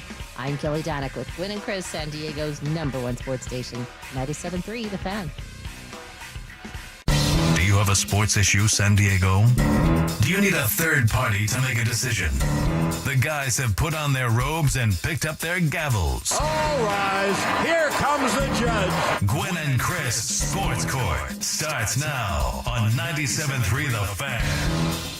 All right, real quick, Chris. Yes. Trivia. Do you know what they call the body of water in front of 18 on the South Course? What the name of it is? No. Devlin's Billabong. Oh. I just wanted to tell you that. I actually thought you knew that. I've actually played that hole once in my life. And what happened? I flew Devlin's Billabong. Nice. Landed on the green and missed a birdie putt. The only birdie putt I think I've ever had on a real course before. That is impressive. That hole's not easy. It was only about a 5 or 6 footer, too. Mark Ziegler can vouch. Oh, that's why. Yes. Now, it was over the summer that you guys played, and I couldn't play because of my shoulder. That's what it was. We were trying to figure out when you played it. I imagine if I ever get to play that hole again, I'll probably be in Devlin's, whatever you called it. But I did manage it. Billabong. That is a legit hole that you played, though. That was unbelievable. Maybe the best hole I've ever played in my life. I think just it's for like one hole. 520 or 530 for us. How I was on the green in 3, I'll never know. But I was. All right. The biggest fan contest returns on January 27th. Our grand prize is a night in the Odyssey Suite with 20 tickets for you and your friends at a future Padres game. Register your name at 973thefansd.com/biggestfan and listen when we announce names each day at 9 a.m., 1 p.m., and 5:30 p.m. for your chance to qualify. Let's get into the first one. And this is a Padre fan sending this to me. So if you have any stories like this, please send them over because we like to do local stories more than Reddit. But at Matt Scraby if you have these. Here it goes. My girlfriend is a huge baseball fan and a huge fan of Manny Machado, which is great because we enjoy Padres games together. We are looking at the schedule and trying to figure out which games we should go to, and there's one thing my girlfriend wants that I thought was a joke at first, but it's starting to bother me. She wants to find tickets on the third baseline so she can stare at Manny's ass when he's out on the field. I thought it was a joke, but she really is a fan of him and his, quote, dump truck. And I don't like it. Who's going first in this one? I don't want to. Chris. Who's in the wrong here? She wants to be on the third base side so she can get a closer look, huh? At his dump truck. Yeah. Not only a third baseman, when he comes to bat, he'd be facing. Oh, that's even better. Oh, man. That's diabolical. diabolical. She's got it from all sides. I'm going to blame this on Nike. What? For the see-through uniforms that apparently have her interested in Manny's backside. This is a sentiment I think that many Padres women and men fans. Yeah, I mean, he ought to just, come on, suck it up a little bit. Your wife, girlfriend? I'm sorry, girlfriend. Yeah, she's not going to be hooking up with Manny anytime soon. No, you don't know that. Yeah, get over it. We do. Have a little confidence in happening. Have a little confidence in your own self. I think Please. you should sit next to her and go, he's got dumps like a truck. Guys like, Cisco. what? Yeah. I vote for the girlfriend here. Tony, who are you going with? Who's in the wrong? It's interesting that she feels this way. Manny is one of the last remaining guys that still wears his uniform like we all wore it. Oh, like little like baggy. Yeah. It's not the European cut that we see Toddy and Crony and some of the painter pants that we see. I still don't like those. I've never come around to Manny doesn't need his uniform cut off of him. He doesn't. He's old school. Nevertheless, I think this guy's girlfriend should be allowed to look, not touch. Where's the respect for this guy? Can't be insecure. Yeah, you're being way too insecure. What if he doesn't want to sit behind third base line and look at the dump truck? I promise you he'll enjoy the seats. He probably will. Yeah, They're right there's down the no third doubt. base He's line. going to enjoy the seats. He'll be But in the prime only position. reason you're sitting there He'll be protected. is because your girlfriend is now daydreaming about her life with Manny Machado. I mean, while you're daydreaming about some actress you saw on television earlier in the day. The flip side of this. Sorry. The literal flip side of this is she wants to sit on the first base side for other reasons. For Jake Cronenworth? I mean, she gets to see the other side. You know what I'm saying? So, I don't know. I'm just saying, like, yeah, you can't really go wrong. You better get this out of the courtroom before it becomes We're an throwing issue. it out. All right, I'm sorry. I was on your side. I said, do not sit in those seats because you're never going to... Let her sit there. You're never going to You stop both hearing sit the there. end of the dump truck. As Chris said, he probably has his actress crushes. True. Saying. Let's move on to the next one. And I think this is actually a legit sports debate that I saw on Reddit. But this person goes, I was watching the games with my roommates on Saturday, and we saw the calls made on Patrick Mahomes and ended up getting into a pretty heated debate about it. He thinks refs are worse than ever before because they rely on replay to clean up their messes. I think refs are the best they have ever been, but super slow-mo 4K replays make small errors seem big. Tony, which side are you on? I think both defendant and plaintiff have good points here. Which side are you on? I would probably say I'm more on the side of super slow-mo replay makes mistakes seem bigger than they are. I don't think... It's really easy to call one of these plays when you look at it in super slow-mo. 1,000% is. And nobody ever gets to make a call based on that. I would argue that the refs have gotten better over time. And with the help of the technology, they have a better chance of getting... I know it's hard to remember, but there was a time where a call was a call and there was nothing you could do about it. They couldn't go to a screen. They couldn't do none of that. And so I would say just by pure technology, referees were worse back then. So I would say that super slow-mo has convoluted our thought process on what we're seeing from referees. Good answer. Chris, what do you think? Referees, umpires are all better than they were. And yes, you're right. The notion that maybe your calls are not as good because of replay is a fair notion, I say. I mean, just doing high school basketball game with two referees, and we don't have a chance to look at any monitors on any plays. Yeah. Kid winds up on the floor. We better know how he got there. Whereas in the NBA, they don't really have to watch for that, or college for that matter. They don't have to watch for a flying elbow. Because if somebody winds up on the floor, they can go back and look at it on the monitor. So they've got that to fall back on. So that's a good point, but the bottom line is officials are all better. All right. They cheat better, too. We can go over that later if we want to. Because there's numbers now behind them. That's right. Numbers. That's Here we right. go. Those numbers. All right. Numbers so this lie. one is kind of funny. And it goes like this. I got locked into YouTube the other day watching Skip Bayless's worst ever takes, and he got had some some bad ones. really great Really bad How bad long takes. was this video? About 35, 40 minutes? It's got to be up there. I was going to say. I couldn't decide which take is his worst of all time, but these three are my favorite. You guys are going to choose which one is his worst take. First take presented was when Johnny Manziel was drafted by the Browns. Yeah, Skip Bayless said he would become a bigger star than LeBron James in Cleveland. Oh, and he wanted that so bad. And the Texans would regret not drafting him number 1 overall. The Texans ended up drafting Jadeveon Clowney, and Johnny Manziel only played 2 years of NFL football. I believe Jadeveon Clowney is still playing NFL football. He is indeed. Okay, here's the next one. Bayless, at different times, has said he would take Tim Tebow over future Hall of Famer Tom Brady in a 2-minute offense. I remember that. And if there was a single game winner-take-all scenario, he'd take Tebow over future Hall of Famer Aaron Rodgers. Tebow played 3 seasons in the NFL, going 8-6 and 14 regular season starts. Brady, we all know, went 7-3 in Super Bowls, so that was very wrong as well. Oh yeah, here's the last one. This one is crazy, and I remember this. Bayless, after RG3 was drafted by the Washington Redskins at the time, Bayless came to the conclusion that most of the fans of the Redskins were white, and that because they were white, they wouldn't get behind their new quarterback, which led him to say on the air, "I'm for the black guy." So that is 3 of... Skip. Oh, here, Skip. Let me tell you some Skip. Last one, this is just for fun. Skip Bayless once said that Nelly was a better rapper than Jay-Z. So, all right.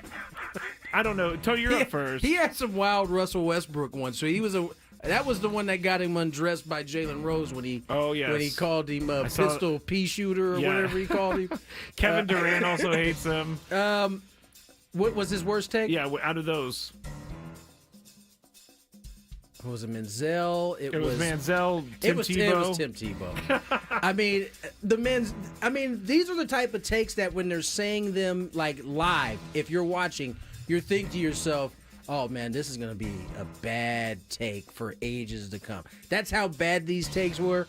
The fact that this dude was so enamored with Tim Tebow. No disrespect to Tim. I mean, he got to the NFL. God bless him. And then almost got to the big leagues. Yeah, that one was... Comparing him to Tom Brady is probably as bad as it gets. And this was in 2012. Saying you'll take him over Tom Brady... In a 2-minute offense. ...is just... Or Aaron Rodgers. I mean, they're both asinine. In 2012. Statements. Yes, that was the height of both of those guys' This is career. 13 years ago he said that. Not 2 years ago when Tom is retiring and Rodgers is the back end. These dudes are in the prime of their careers. Yeah, I mean, you probably could have had at least 3 or 4 more that might even be worse than the Tebow, but I'll put Tebow there. Chris, which is the worst Skip Bayless take? Well, while you guys were chatting, I was looking up terrible Skip Bayless. Oh, he's got many blogs about it. It is really a long page here. Not only does he say stupid stuff, he says totally irresponsible stuff. Yeah, that is true. That too. I'm looking up one here about DeMar Hamlin. I remember that. I remember that. Yeah. I'm not even going to give it, I'm not even going to. The thing that bothers me about Skip Bayless and will always bother me about Skip Bayless is because he made money and he made fame by saying stupid things, and I honestly don't think he was that stupid. I think he was doing it. Oh, he knows. I think 90% of it was just, to get clicks, and I feel stupid that you all fell for it. So all of you out of my courtroom, you're embarrassing. Get out. But the worst one of the 3 is the Johnny Manziel one. Yeah, that's pretty bad. All I right, say. final one real quick. I asked my 4-year-old son which team he wanted to be a fan of in baseball, and he chose the Rockies because he likes their dinosaur mascot, Dinger. I'm a Rangers fan. I say it's okay. My wife says he can't wear it because, quote, "we don't cheer for losers in this house." Am I in the wrong, Chris? No, you're not. Let your son cheer for the yes. wife doesn't want the Rockies jersey. Toughen up, man. Losing makes us a little stronger. Learn a lot from losing. You want this poor kid to be a Rockies fan? It's up to him. Look It's at his how call. That's a great. When is the last time the Bulls, Blackhawks, or Dolphins won a game? I mean, I'm surviving somehow. It's not easy, man. You hang in. You toughen up a little bit. I don't find any joy in just picking the best team and riding that train. Well, the kid picked it because of the dinosaur dinger. Well, that's his we his wish. He gets Chris what he should want. Picked the Dolphins because he saw a documentary on the how Dolphins. Could I ever forget? Yeah. I'm just saying. And when I first was a Dolphin fan, it was a brilliant choice.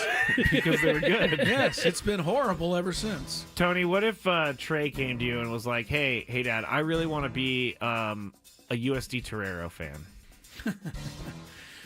You would pick that. Yeah, that was actually testing Tony a little bit. I mean, listen, there was a small window of time when my daughter could have been a torero, right? Yeah, and I would have had to swallow that. I would just, the love for your fam or kids supersedes the hatred I have for crosstown rivals. So yeah, I think. Who's right, wife or? I think husband's Right.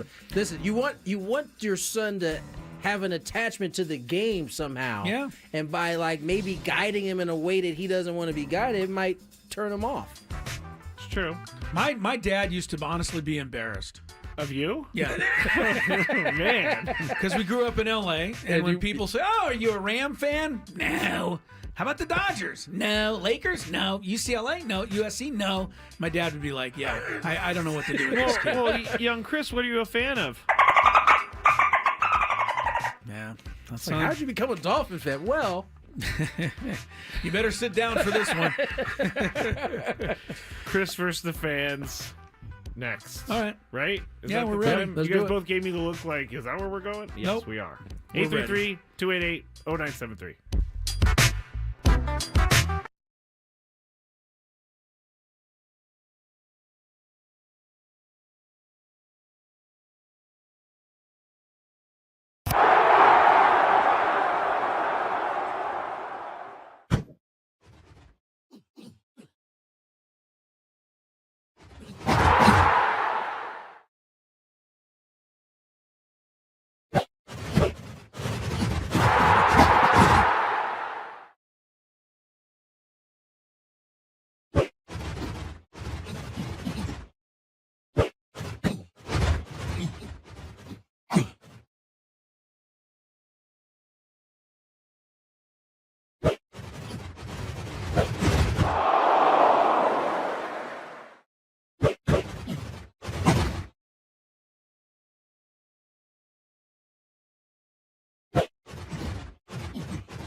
Kicking off the 4 o'clock hour. And it is Gwynn and Chris on a Wednesday. Thanks for being with us. Chris Ello, Tony Gwynn Jr., Matt Scraby. San Diego's numero uno when it comes to sports talk radio. 97.3 The Fan coming up.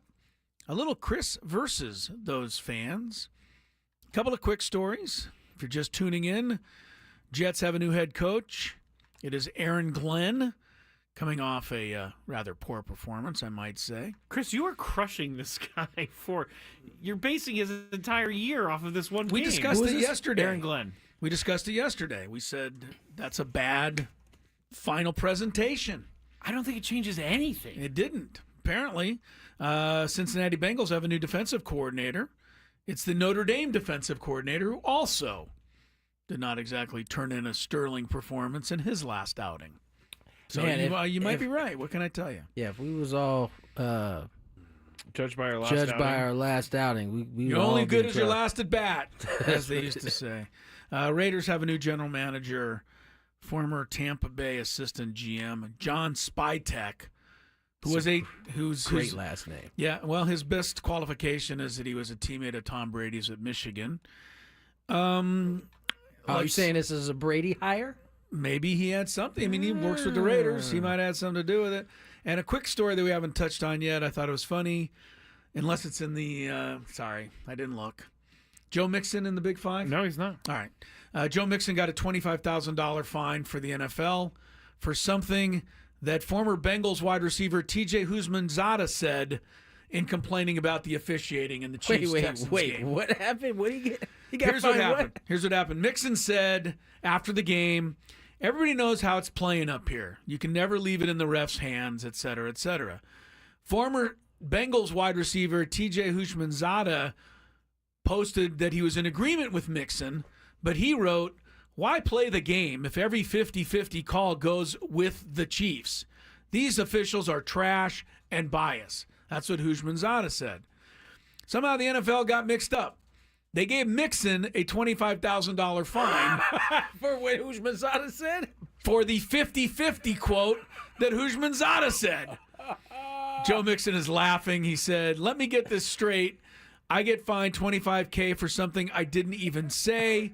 Next thing you know, I'm going to get fined for a hip check in a hockey game that I didn't play in." Something like that. He's Joe already has beef with the NFL anyway. He missed a significant portion of the season with the hip drag tackle happened. I think it was the first game of the year, and it wasn't called. He ended up missing 4 or 5 games before he came back. He obviously got healthy, but him and the NFL been beefing pretty much all season. Well, I think he's going to win this beef. I think he is too. Sounds like he'll win this one. Baseball note for you. Former USD pitcher Paul Sewald, a reliever, has agreed to a 1-year deal with the Cleveland Guardians. Sewald, I think it was Arizona last stop, or did he have another one? There's other teams in baseball? Yeah, there's a couple of others. I forget about that sometimes, don't you? I know. When I saw he signed, my mind went immediately. Dodgers got him. I don't even care who it is these days. Dodgers have him. Dodgers got him. No, they don't have him, and they don't have former All-Star shortstop Tim Anderson either. The Angels have inked him to a deal. One NBA note: the game tonight between I think it's the Bucks and the Pelicans. I guess there's a major snowstorm in New Orleans. I meant to bring this up yesterday. So have you guys seen Bucks this? Could not play the game tonight. There was yesterday 6, 7, 8 inches of snow in New Orleans, downtown New Orleans. They weren't ready, and that's where the Super Bowl is in 2 weeks. Is under snow right now. I don't think snow happens in New Orleans very often, and it was in Houston too, because I guess my cousin was posting pictures. They were not ready for it. Miami Heat have suspended Jimmy Butler again for 2 games. I think that's a pretty good update. Time now for Chris versus the fans. If you had one shot, one opportunity to take down the human almanac himself, howdy do. Now is your time. Listen to me, this guy is dangerous. Now is your opportunity to win a prize. Well, I hope you know what you're in for. Chris versus the fans starts now on 97.3 The Fan.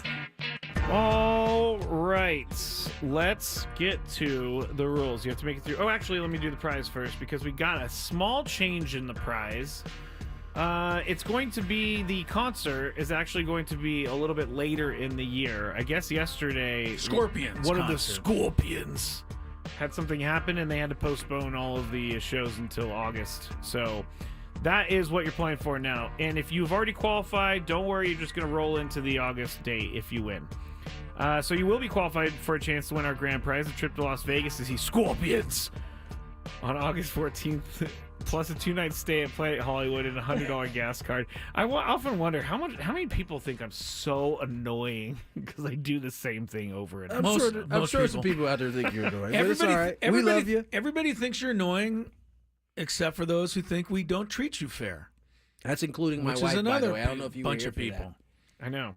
I don't know if you were here for that. My wife is included in that group that thinks we don't. Yeah, my wife isn't. She thinks she's not fooled anymore. No, she's not fooled. My wife knows that you deserve everything you get. Yeah, she's been around. She's been around long enough to know. Lori, I thought we were cooler than that, but no, we were until I will leave that alone. Scorpions return with their 60 years of Scorpions Las Vegas residency show, live August 14th through the 23rd at PH Live at Planet Hollywood Resort and Casino. Tickets on sale now at Ticketmaster.com. The rules: you have to make it through 3 questions. Each question will get more difficult. If you get the question right, you move on. If you get it wrong and Chris gets it right, you're eliminated. But if Chris gets it wrong, then you move on to the next question or you win. If you're a first-time player, let us know. Let us know before you get into it, and you will get the first question for free today. I will let everyone know. Fast food, restocked questions. He got them all in order. All right, get us our first contestant then, Our first Mr. Scraby. contestant today will be Sean. Wait, hold on. There's something weird going on with the board. Let me see if this works. No, look, there's no names over here. Board always being complained. Oh, by the way, Braden made a mistake on the board, and he blamed it on me, and I was like, haha, people. Happens to everyone. Okay.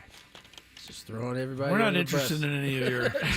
Get us the first contestant, please. Sorry, Sean. Sean, welcome to the show. Happy Wednesday. I'm here.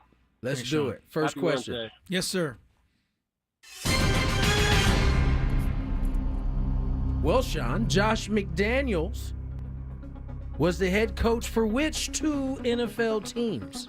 Excellent with both. The Broncos and the Raiders. Hey, good job, Sean. We got a fan He here. did Nice not work. fall for the banana in the tailpipe. No, he and say did not. Patriots there. Good job, Sean. Question number 2. I remember he actually started. McDaniels actually started 6-0 in his first season with He the did. Broncos, and he walked around like he thought he was was the greatest coach in the history. And I think they finished 6-9. I think they did. Like they didn't win another game. Sorry, Sean. Go ahead. You're up. Out of CC Sabathia, Ichiro Suzuki, and Billy Wagner, who had the highest career WAR? Stupidest stat. Career war. That's tough. Career war. Yeah. Yeah, either Sabathia or Ichiro. I'll go with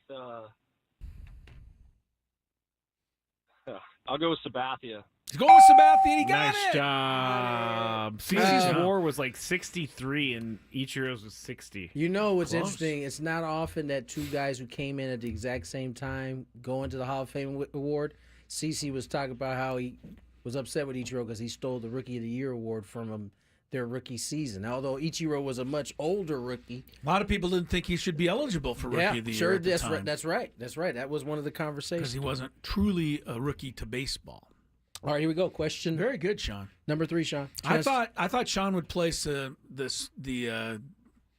strategy game there and not let you make do a it? guess.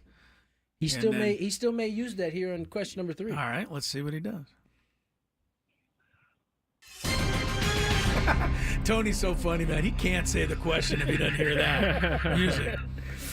Billy Wagner played Okay. for 5 teams in his career. Oh boy. He played for the Astros. Name 3 of the 4 remaining boy. teams. Oh boy. Okay. The Astros is the only one I know. That is a Played tough 9 one. years with the Astros.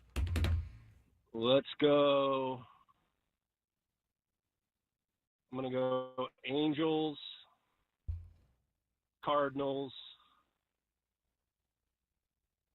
and Oh my off. Tony was making me do that, by the way. Stay So there, mean. though, because you're still alive. Yeah, it's bad luck because I looked him up yesterday. Oh, we need to ask another question. Well, then. ask another question we then. can't do that. It's just one of I those just feel things. bad for Sean. Sean, I was having of Scraby hit the button because I didn't want you to end up giving away one, but apparently Chris already knows Braves. a minute ago. I'm going Braves, Phillies, Mets, and I don't know the other one, but I think those are good. Oh, the Mets. That's right. Yeah, Mets. Sorry, Sean. Sorry, Sean. That was is bad luck. correct. It does That happen is like bad that luck. sometimes. Sorry about that. Astros for 9 years, Mets for 4, Philly for 2, Braves for 1, Boston for 1. Boston. Man, He was I don't an remember. I missed NL, that. AL East guy. I missed after the that. Boston All right. stop. Next contestant, please. Let's go to. Sorry, I'm. Yeah, what are you doing right now? Someone sent me what Roki Sasaki said in his press And conference. you're just reading it, we're steaming over there? No, but it does somewhat give us a little bit of clarity on whether or not the lawsuit with the Padres affected his decision. So Cool, we'll get to that in a we'll sec. get to that in a second. Let's go to David. Hello, David. David. Good evening. Hello, David. Good afternoon, guys. Good afternoon. sir. Here we go. First question.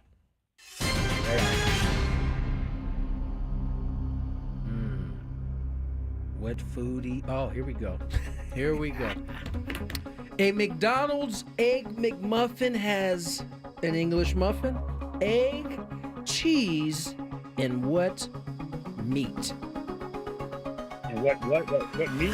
What meat? Give me some of that meat. I believe that's a sausage. It's a Oh, sausage. it's ham. Oh, okay. Yeah. Oh. Can we take? No, we cannot accept.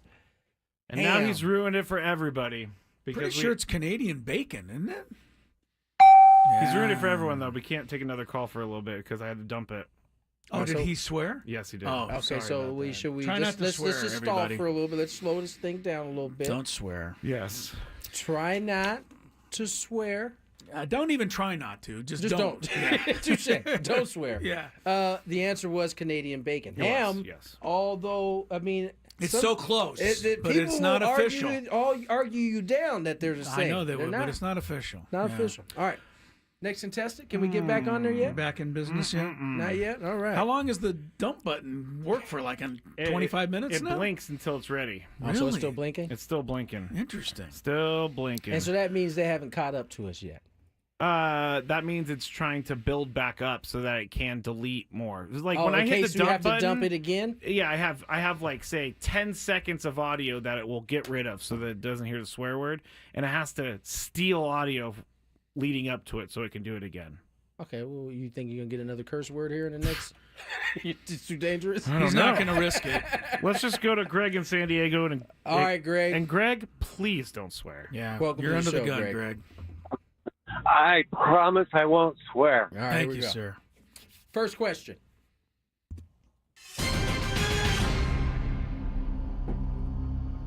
Where would you find the ultimate cheeseburger?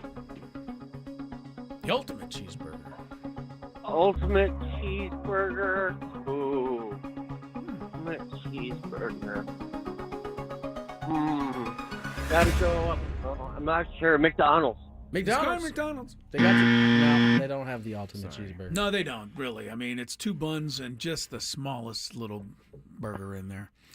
I don't know for sure. I think it's a Jack in the Box because I just think I can hear that stupid character on TV saying it. Jack in the Box? Jack in the Box is my guess. Did he just call Jack stupid?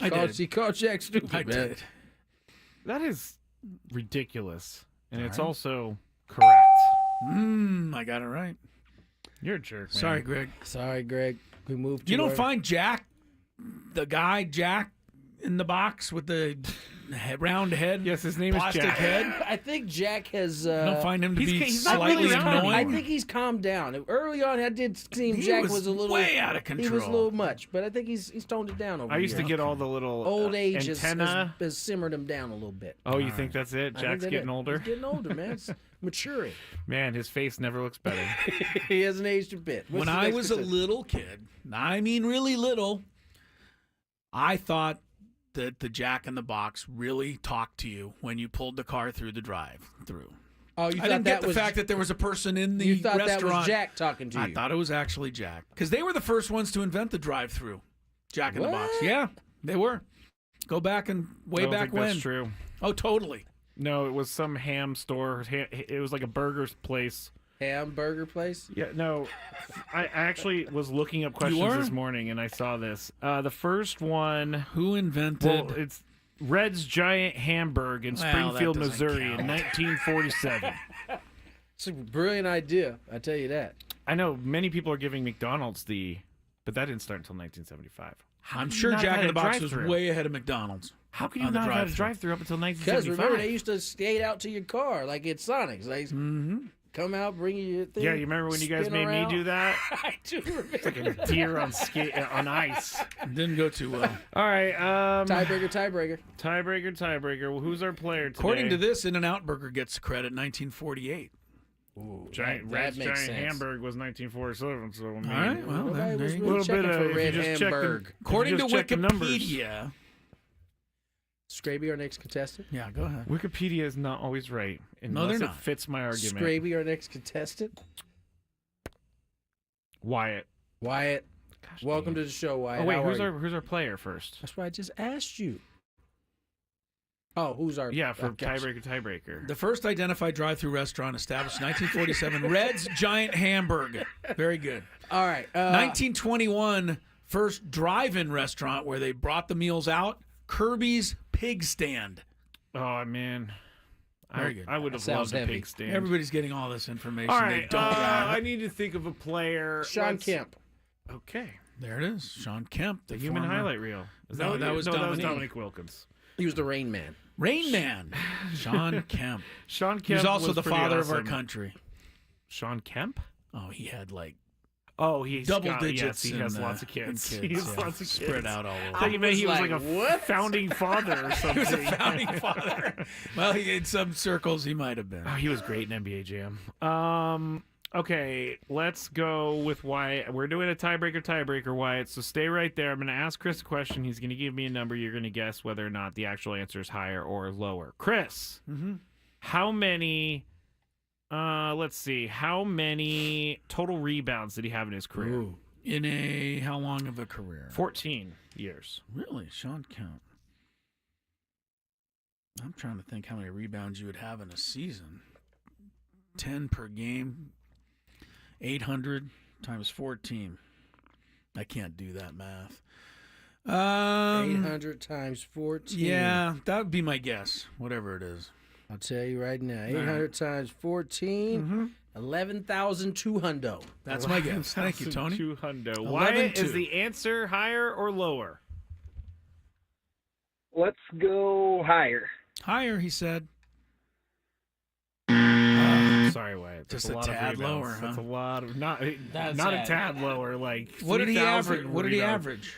Well, he Does had it say? 8,834 rebounds in his career, but he averaged per game About 8.6, 8.5. 8 or 6. Yeah. Tony's like right on it. It was well, 8.4. I had him at 10 with that previous guess, so he had to be under that. Oh, guys, we did it again with the clock. Keep going. We'll have to. I love how Chris is just like, let's throw out the clock. Well, it's too late now. I mean, well, we wasted the first 5 minutes on stories that we could have done after the Chris versus the Friends. Every time we're supposed to give an update at the top of the no, hour. that's not true. That. We've talked about this 100 times. You know, all right. Let's. David, are you there? I'm here. Okay, Hi, stay David. there. Chris, how many... I'll just go points. How many points did he have in his career? All right. What'd you say, 11-2 last time? I got the calculator ready for you. No, 11-2. He averaged about 15, so 22-4 in the middle of that. I'm going to say 17,000 points. All right, 17,000. David, is the actual answer higher or lower? Lower. Lower is correct. The actual answer, 15,347. So you were kind of close, Chris. Very good. David, you win. Check Stay right traffic. there. We got to go to a break before Scraby explodes. from the 855 Get Right.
on the clock. Tony Gwynn Jr., Chris Sello, Matt Scraby. Listen, we don't have a problem talking about the next subject. Roki Sasaki spoke today, officially became a Dodger. Now, we were just finishing up our daily segment of Chris versus the fan, so we had We're going to wait. stop the game just so we could tell you what Roki said. Yeah, but now we are going to get to it. I know you guys can't wait to, I shouldn't say you guys. I know some of you guys out there can't wait to hear what Roki had to say. And Scraby, what did Roki Being have to introduced say? as a Dodger. Yes. You know what I would be interested in before you get to Roki's comments? Stan Kasten was the first guy to speak, I believe. God. Not a fan. Not a fan. But I'm just curious. Who's that? Honestly, he's like one of the presidents or something. How many do they have? He was many pitchers? He was a part of the the Braves run where they won the division. Okay. So he's been around for a while. Yeah. No, but I'd be curious to see. When you see him, he looks like he talks like, yeah, see? What's his name? Stan Kasten? Yeah, pull up his picture. You'll know what I'm talking about. Go ahead. No, but I mean, how much of a struggle did he my say it goodness. was for the Dodgers front office to, Yeah, see, it was a big struggle here in the Dodgers front office, see?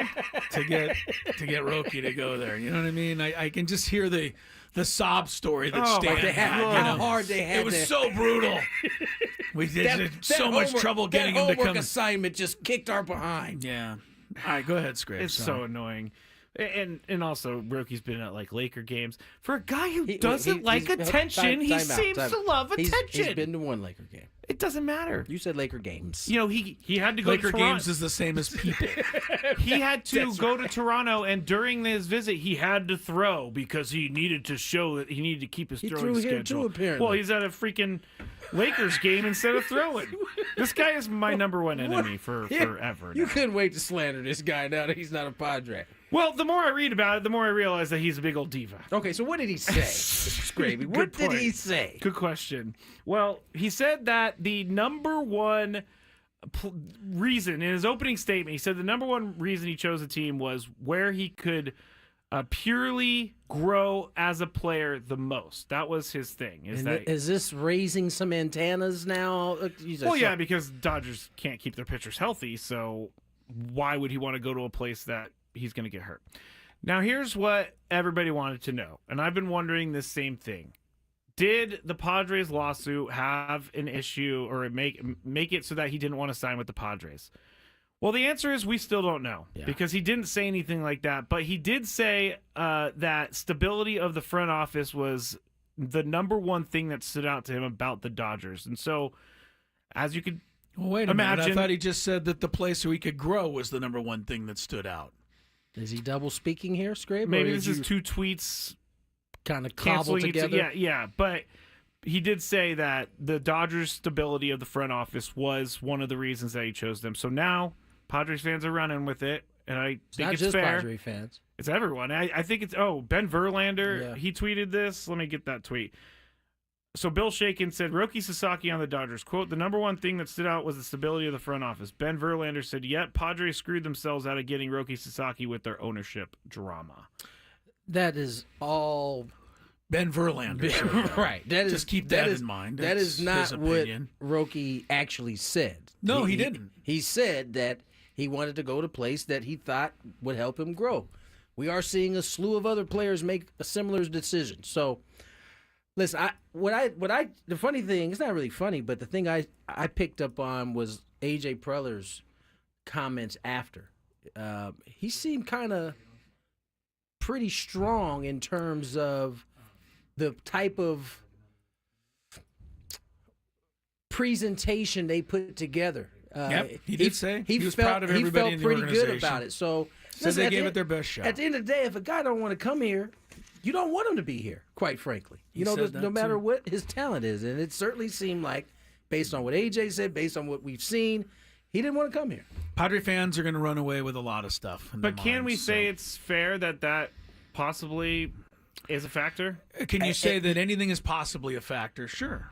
I mean, anything can possibly be a factor. Is it fair? Yeah, we don't know though. That's the thing is can you make that statement? Yes, but can you say it as pure fact? No, we don't know yet. Yeah, one day someone's gonna have to figure this out. Well, I think over time you'll be able to kind of put it together yourself. Ultimately, like if the Padres are able to, I know they haven't done anything to this point, but they're able to add to this team because it certainly at one point it sounded like they couldn't spend any money. Then it sounded like there's a little bit of room to spend money. Now it kind of seems like we're somewhere in the middle of that. But ultimately, if they're able to add to the roster, those type of things that make the team better, you're going to be able to come to an opinion of your own eventually. I just think that right now is not the time. I think we just need to get baseball started. We don't know what's going on in terms of that. So we'll kind of forget about it until he comes to town, and then we'll boo him to I hope so. Oblivion, I say. All right, let's get to break. Big Five on the other I'm just going to rant more about Roki because this guy really bothers me. Gwynn and Chris. Ben and Wood.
All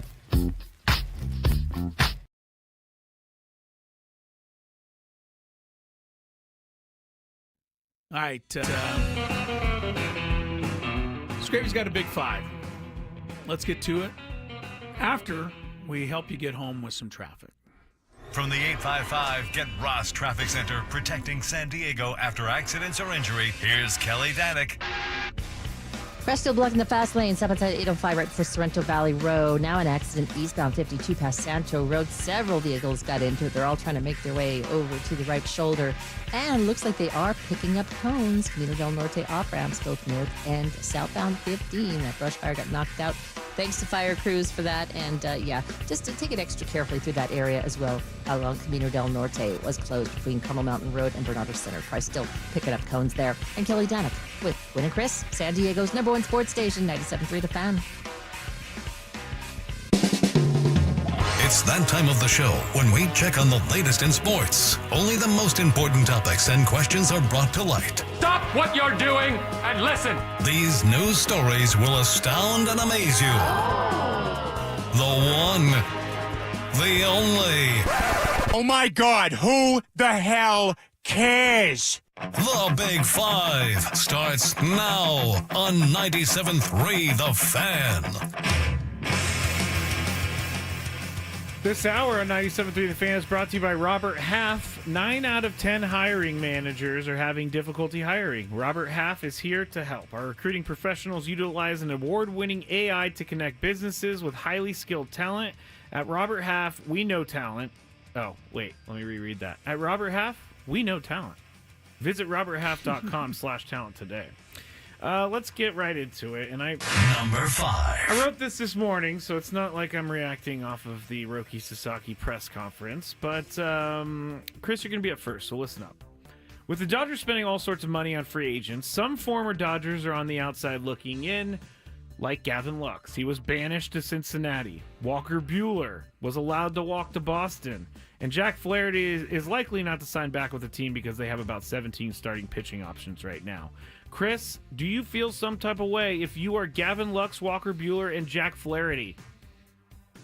I'll feel a little better when I come back to town and get my World Series ring from this year. You don't feel slighted that they're building a super team and they don't want you on it? I'm happy that I was on one. That's my angle. What do you Who want me to is say? this guy? He gave you your answer, Okay, Scrape. what do you think, Tony? Would you feel some type of way? You shouldn't. I mean, I've been Gavin Lux before.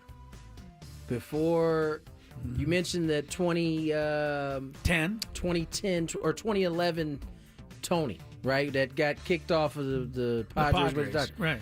I was all good in La La Land until 2012 when ownership finally changed hands and they had money, and what they do, they went out and got Adrian Gonzalez, They Carl bought everybody. Crawford, Yeah. and I got off you went. Kicked to the curb. So, And?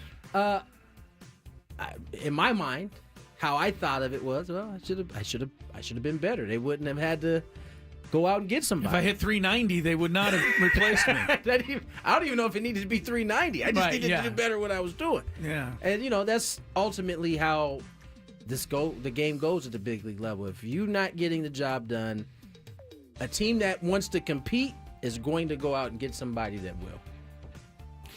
I mean, you're a realistic human being. I don't think all MLB players are realistic like that. Well, what are they going to do? And maybe they want to use this as a chip.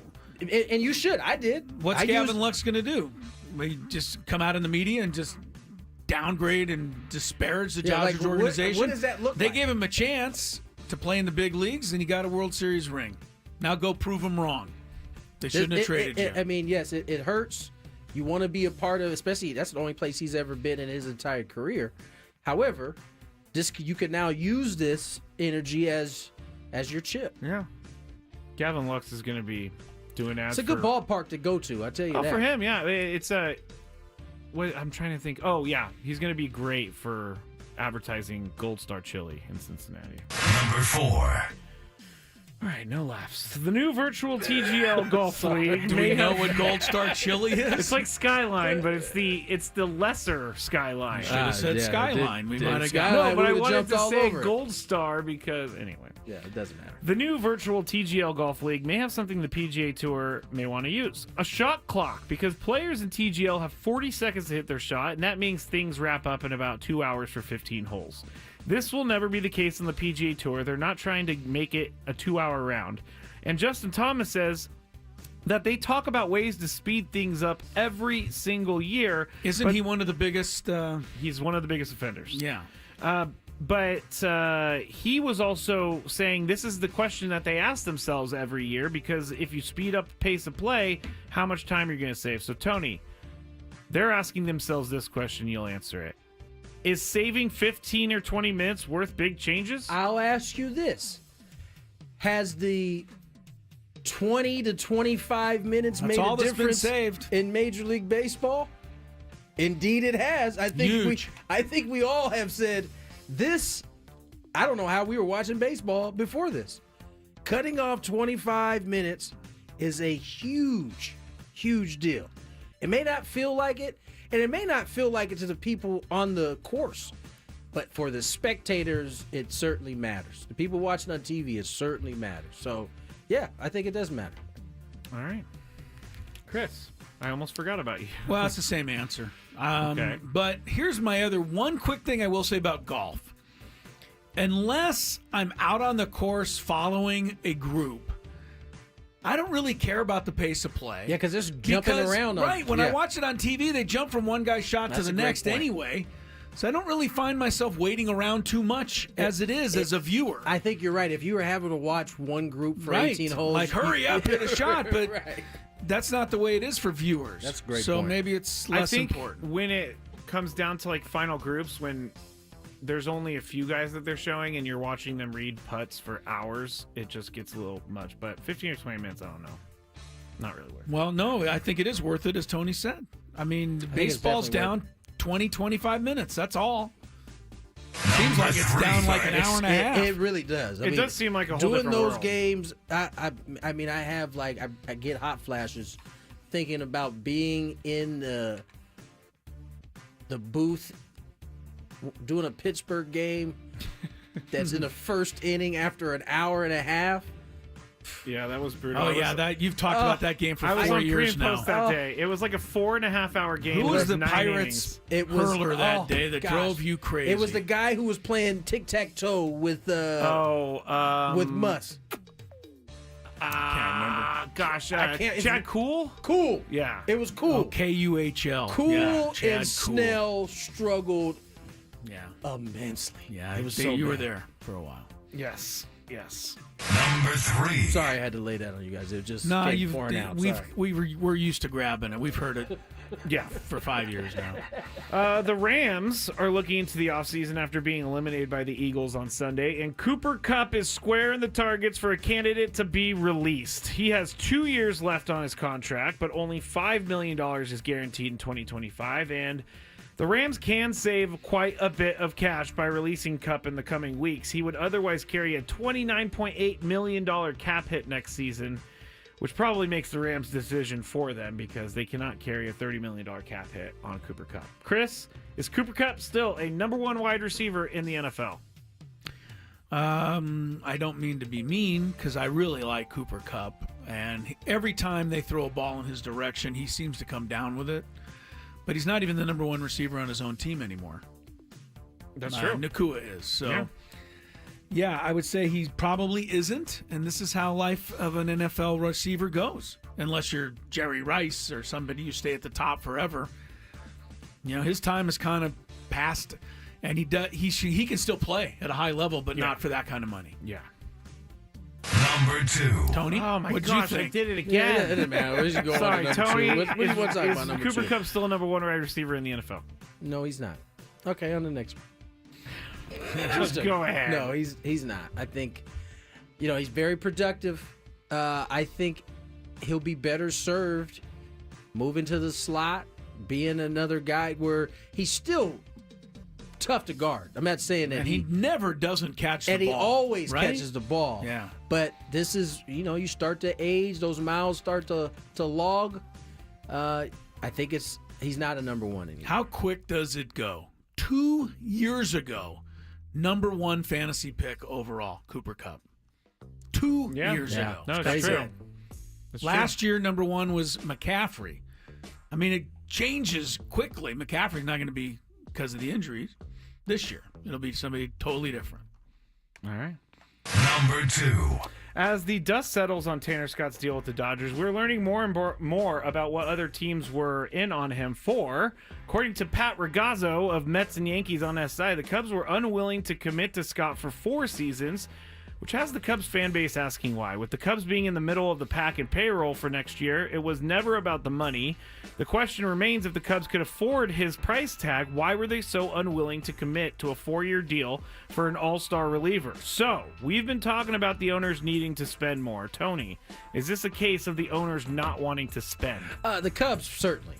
Listen, the Cubs, I don't believe at any point should be, I think they are like 17th, 18th in payroll. A little low for Chicago. That's really low for Chicago. I mean, I happen to be listening to MLB radio on the way up here, and I can't remember who the host was, but he was clearly a Cubs fan. And he was, every team that was named, he was able to name how many more millions of dollars they've spent. Was he a Cubs fan and a Bud man? He might have been. Remember those commercials?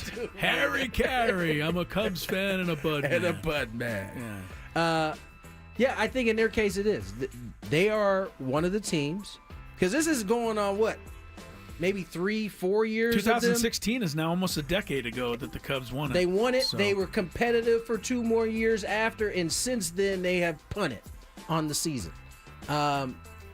They got in on that weird 2020 year. I think that was the last playoff appearance they had. So yeah, I think this is one of those teams that is sitting on their wallets and not breaking bread.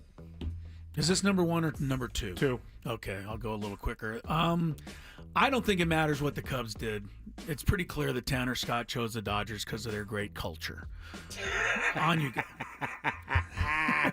That's what everybody says. No, it's true. Even Buster said it today. They've created a great culture. Yeah, I guess so. At least he gave a couple of examples. Mookie Betts, etc. Yeah. Number 1. All right, Mark Andrews had a bad day for the Ravens on Sunday in the loss to the Bills, but I guess he can be kind of happy about one thing, I guess. Bills fan Nicholas Howard kicked off a GoFundMe to back Breakthrough T1D, a global type 1 diabetes research organization that Andrews has supported. So this fan wrote, quote, "As many of you know, Ravens tight end," he doesn't even call him by his name, "Ravens tight end wasn't able to catch the game-tying 2-point conversion and upset Ravens fans. On top of that, the tight end has been receiving death threats and nasty comments after his performance last night. We want Bills Mafia to donate to Mark's charity for type 1 diabetes," end quote. As of yesterday morning, or this morning, the fund raised more than $50,000 for charity. So, Chris, seems weird to complain about charity, but is this actually just a backhanded compliment? What do you mean? I think it's just a class move by the Bills fans. No, I don't know about this. Why don't you think so? I don't know, because they're highlighting that he lost the game for the Ravens. I didn't hear it that way. As many of you know, he wasn't able to catch the game-tying 2-point conversion. And he wasn't. But it's spurring them to understand that Mark Andrews is bigger than dropping that ball. I brought it up the other day. This guy has done a ton for people with type 1 diabetes, youngsters, older people, accomplishing what he's accomplished. He's a class guy. He had a terrible game. I'll give Lamar Jackson credit. He went right over to Mark Andrews right after the game and said, "It's all of us." Yep. No, I think this is just a nice class move. I didn't read it the way you did, and then again, I don't read too many things the way you do. So, Tony, you're always looking for something. That was a backhanded compliment You're always on me. looking for something sinister in there. Well, because it is sinister. The guy doesn't have to be sinister. If the Bills lose. No, and he's not getting the same amount charity. What if he dropped a 2-point conversion? He's not getting the charity at all. He would have got the charity. Because the only reason they're doing this is because he dropped the ball. No, that's not why they're doing it. I think they're doing it because he's been catching death threats from people after a game that their team participated in. Either way, even if it is a backhanded compliment, I'm sure Mark Andrews will take the $50,000 for the charity that is being created and be happy about it. And burn it in front of the Bills I don't think fans. it's a backhanded compliment, but even if it was, it's a backhanded compliment for a good cause. I know, that's why I started the question. Seems weird to complain about charity. But you still complain. Sinister. Everything in this world is sinister. I can't trust anything anymore. Listen to you. Joel Wolf lied to me for 3 months. I almost said, who is Joel Wolf? Exactly. I'm sorry he's had such an impact, buddy. Roki Sasaki will most likely take a smaller market franchise because he doesn't like the spotlight. That's Joel Wolf's comment. That Scraby is holding on to for dear life. Well, don't say things that aren't true because he obviously Forever likes the and attention. ever and ever. He obviously likes the Was attention. that your number one? That was my number one.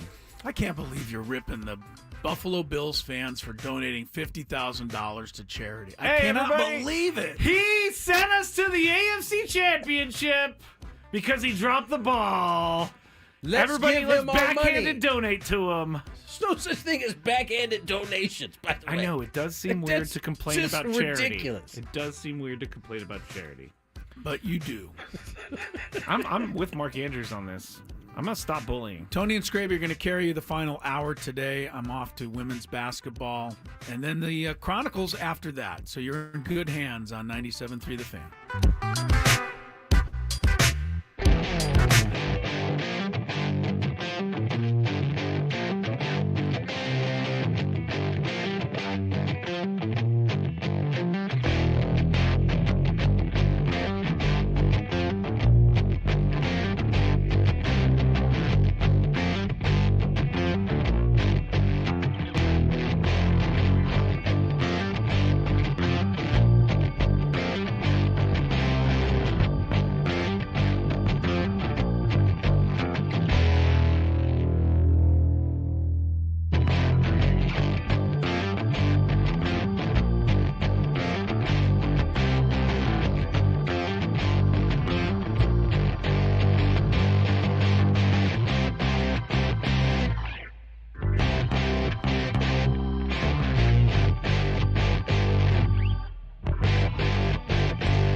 to be a happy hour. We'll see how happy it is. It's an angry hour now. Michael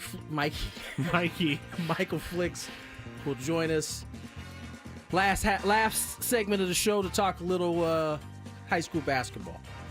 But to start this happy hour off, my screens don't have the chat on there, but Scraby's, yours does. Yes, unfortunately, sometimes. What is percolating on the chat right now? Roki Sasaki. Yeah, is percolating on the chat, and I was kind of watching it during the Big Five. But there's a couple people saying that this station is not talking about the lawsuit because we're being paid by the Padres, which I am not being paid by the Padres. I am paid by Odyssey. I'm paid by the Padres.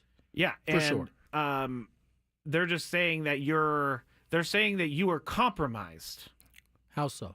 You're compromised because you're like you're a spy. You work for both sides. You have to be nice to the Padres. You can't say anything about the Padres because of your employment with them, and so you come here and you. This is all pretty silly. Hey, in terms of the Padres, I work for the Padres. I put the logo on when I go to the office and do the broadcast every day. For people who have a job, I don't know that they go around talking crazy about their company or their boss publicly, right? Like that's just stupid. It's how you lose your job. Yeah. Not trying to do that. Mm-hmm. That does not mean, however, that somehow I know some inside information that could, I don't know, blow the roof off this thing. Yeah. I don't know anything. I know everything that you guys know. So the joker out there that is trying to claim that I'm compromised for whatever reason, we're not talking about it because there's no new information to talk about to this point. Now, Roki, you mentioned something in there about them feeling like Roki has, or said person. Yes. So Roki, basically everybody's running with the fact that he said that the Dodgers' stability in the front office was, the reason he didn't choose the Padres because what's happening with the Padres in the lawsuit, which he never once said. Roki Sasaki, if we're going to break it down technicality, he never once said the Padres in this whole thing. He just said that he liked the Dodgers' front office. So these characters are reading in between the lines of what they think Roki is saying, correct? Yes. Yeah, we can't do that here. No, we don't do that here. No. So, I mean, listen, if you're looking for salaciousness or us to grab a lawyer and bring him on here and have him, that's not what our show really does, ever. Quite honestly, the lawsuit's really boring. I mean, there's no information. There's no new information. And we're literally just guessing. Because nothing has been made public other than what they've already made public. Yeah, so I mean, so when this thing goes to court and whatever, we'll find out more. But right now, anything that anyone says is just speculation. That's all it is, and it's dangerous to speculate, in my opinion. And believe me, first of all, I like my job. I like being able to do baseball games on a daily basis. It's a dream job. So, yeah, I'm gonna be careful with my words and how I speak about it. When there's new information out, you'll get it. Until then, I'm not going to spend here wasting my time speculating. Here's your guy. He's responding to you. Yeah. I don't know why we're giving him so much time. What do you got? Then it's pretty difficult to be an objective radio talk guy while taking a paycheck from the company Well, you're don't supposed listen to talk in, my about. friend. Turn off the radio. Turn to another station. Because that's just what it is.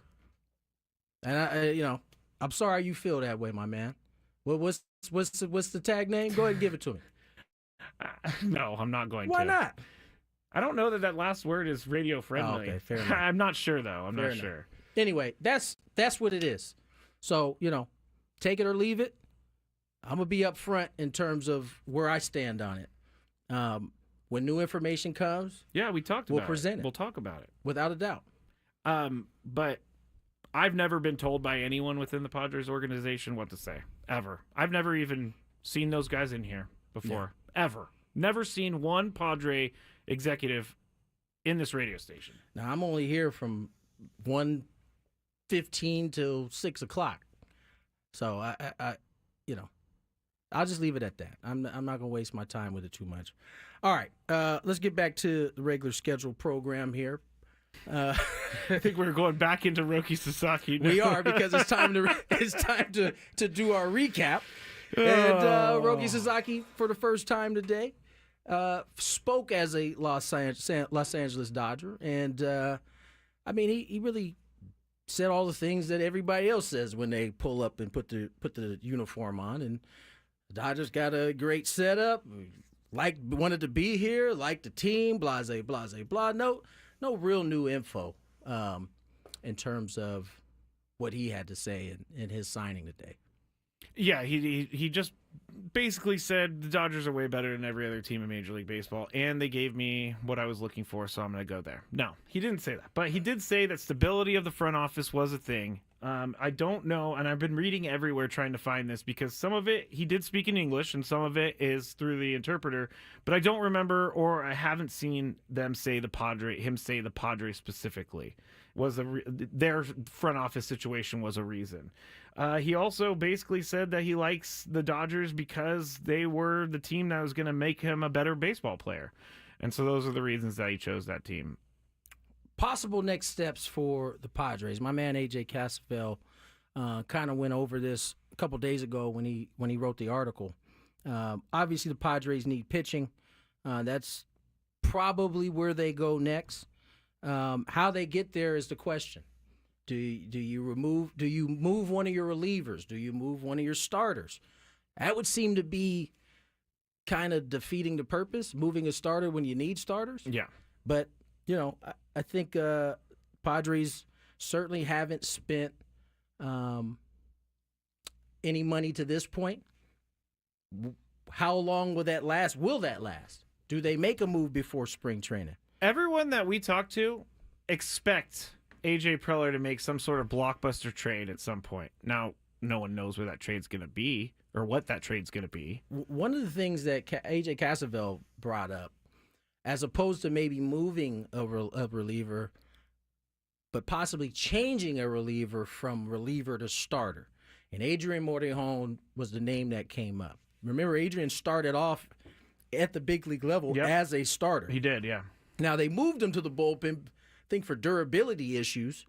Remember, he had Tommy John, I think it was maybe 21, and then came back as a reliever thereafter. He was off to a pretty good start as a young pitcher. And so that's a possibility. They could move Adrian to the bullpen. I think the concern there is can he hold up?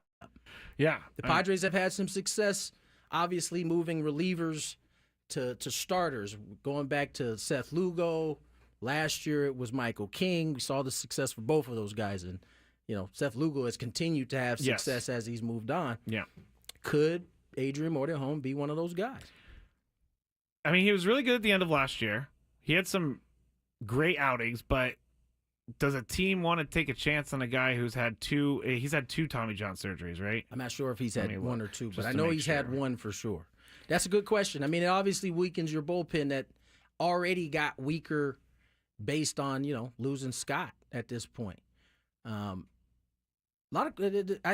This could end up being a more difficult job than the job AJ had to do last year. I think it's shaping up to be that way. It has shaped up that way. I think, obviously, had they been able to get Roki, it would have lessened the difficulty of putting this roster together, but not getting him, I think, moves this offseason ahead of where last offseason was in terms of putting together a good enough roster. Yeah, I mean, they don't have Juan Soto to give away.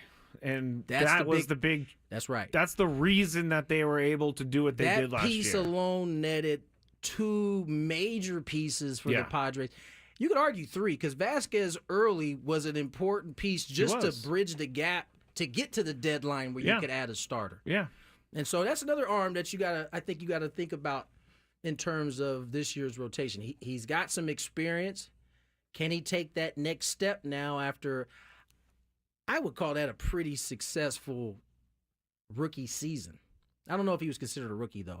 I don't know if he had enough innings the year before, but he seems like he would be the dude that could take that next step in terms of, maybe solving at least They need 2 starters, solving at least one of those 2 starters. Yeah, they need 2 starters. They need a left fielder, and I read earlier that the Blue Jays are looking at either Jurickson Profar or Pete Alonso or both.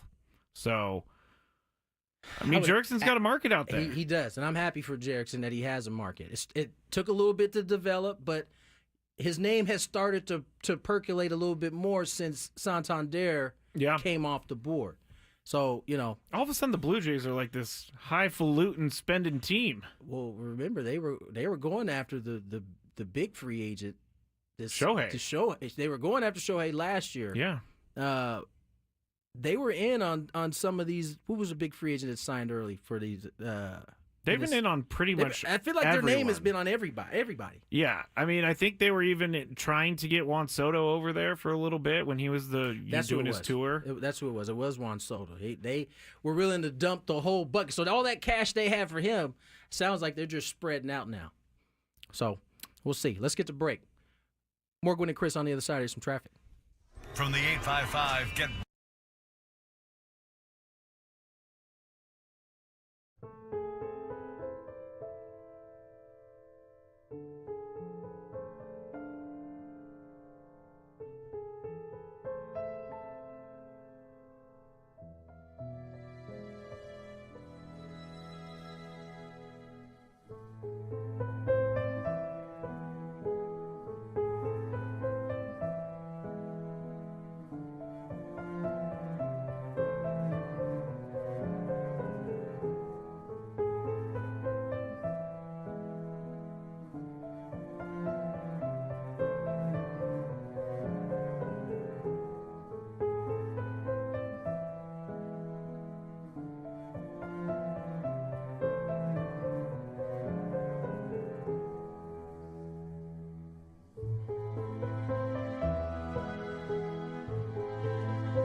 Gwynn Jr., Matt Scraby, Chris Ello, off to broadcast the Lady Aztecs as they look to get another league victory. Michael Flicks will join us in the last segment of the day to talk a little high school basketball.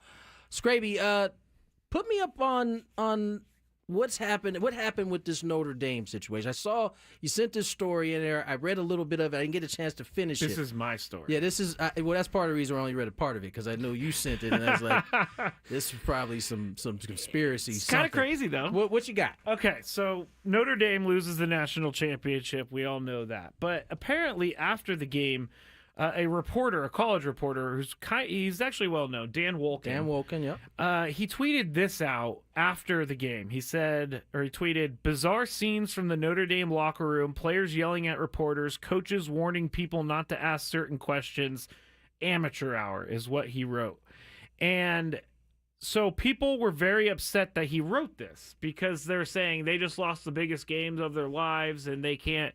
And you can't come at them for this. They're in their emotions. Give them some time. Well, he said, I think that if the locker room is open, which it is for the CFP, reporters should be able to go in there and respectfully ask questions without being sworn at. If a player doesn't want to talk, that's fine. So this has just been a thing going on, and players were distraught, according to someone who was there. Lots of emotions. Plenty of them were more than willing to talk, and those who wanted to did it with class. Basically, it's a he said, she said type of thing. Yeah. Like Dan Wolken thinks this was amateur hour. Other reporters don't think this is amateur hour. But I think what the biggest thing here is, do reporters have a responsibility to kind of think before they send a tweet like this? Because this tweet from Dan Wolken is going to get attention. I mean, is it that big? First of all, Dan Wolken looks kind of swole. I looked at his picture and on Twitter. He looked like he's well put together.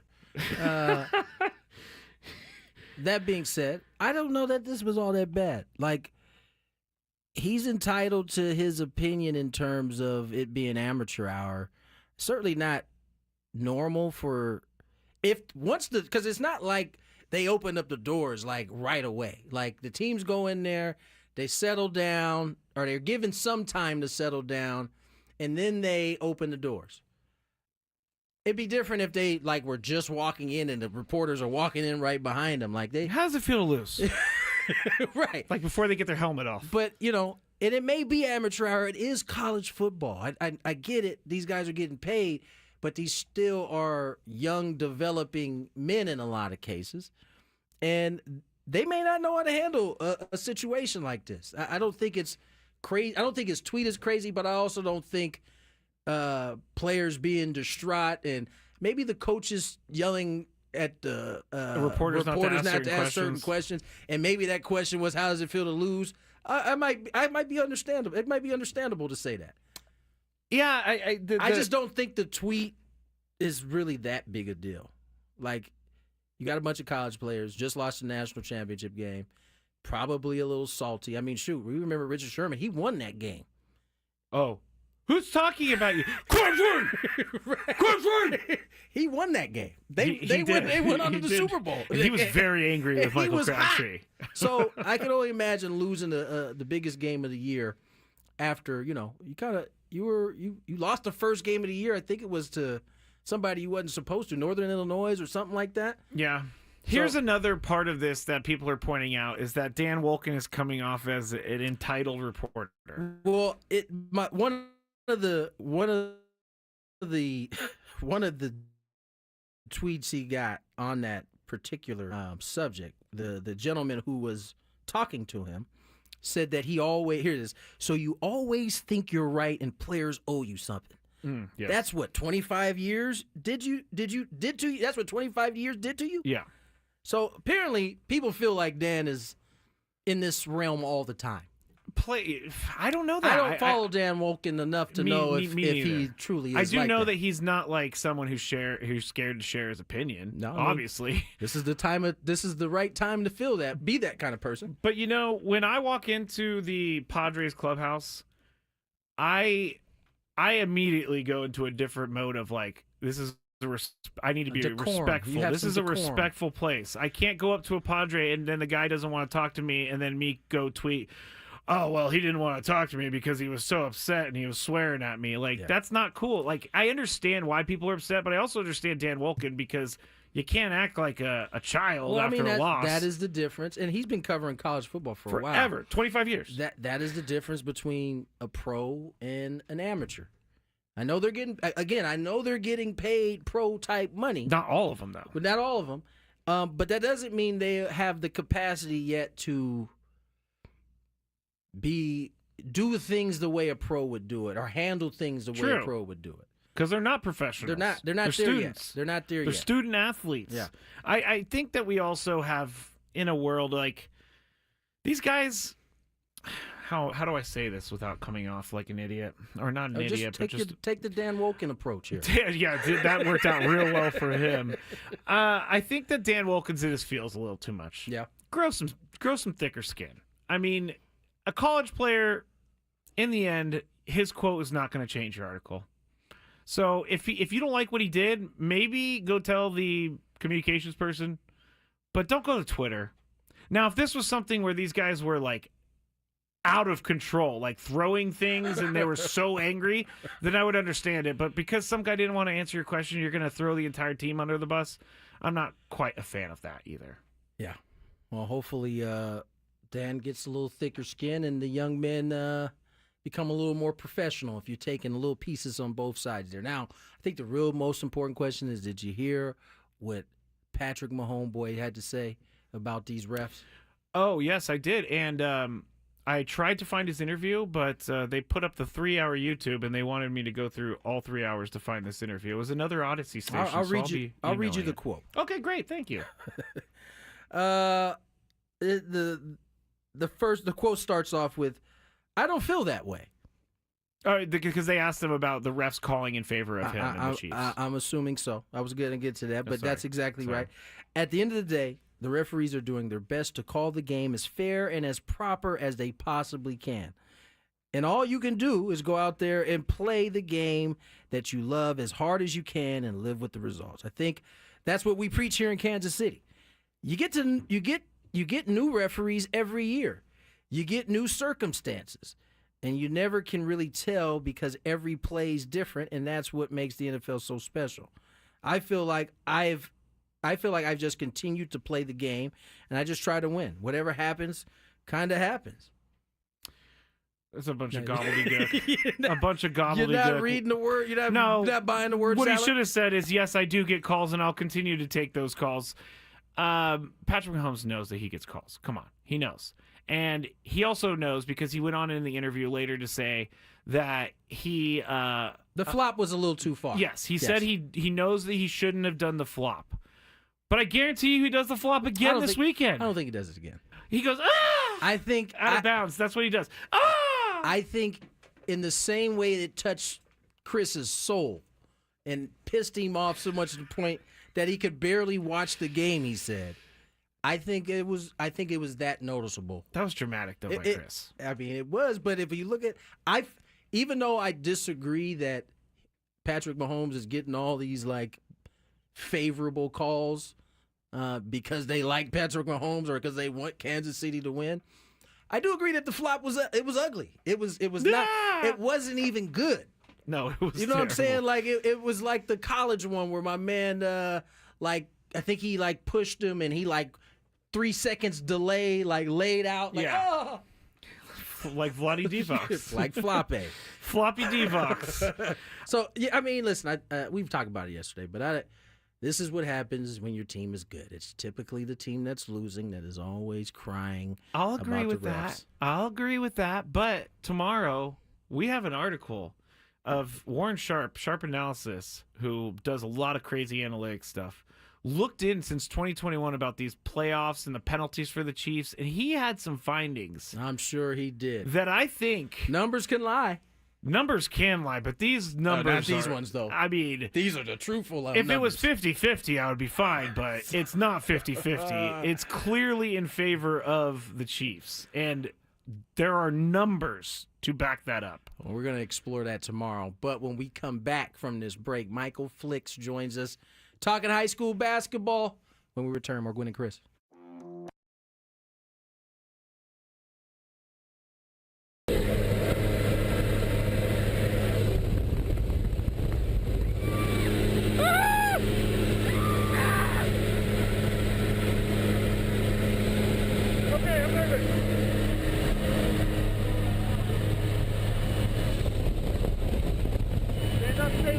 Hands on the heart. Stay low.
You idiot. Typical tandem student right there. I tried. I wrecked your good job, buddy. Fun, huh? You need help with anything?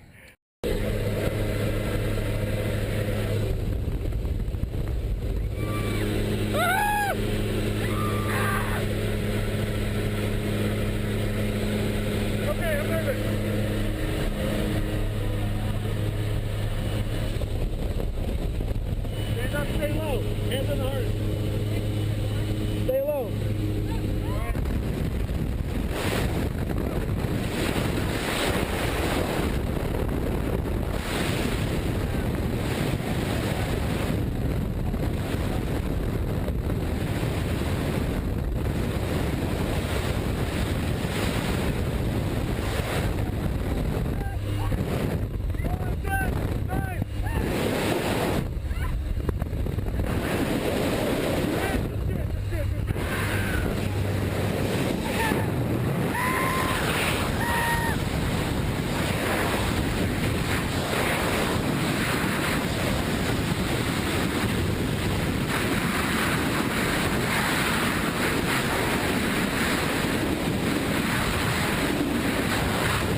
Tony Gwynn Jr., Matt Scraby, Chris Ello is currently getting ready to do some Aztecs, women's Aztecs basketball.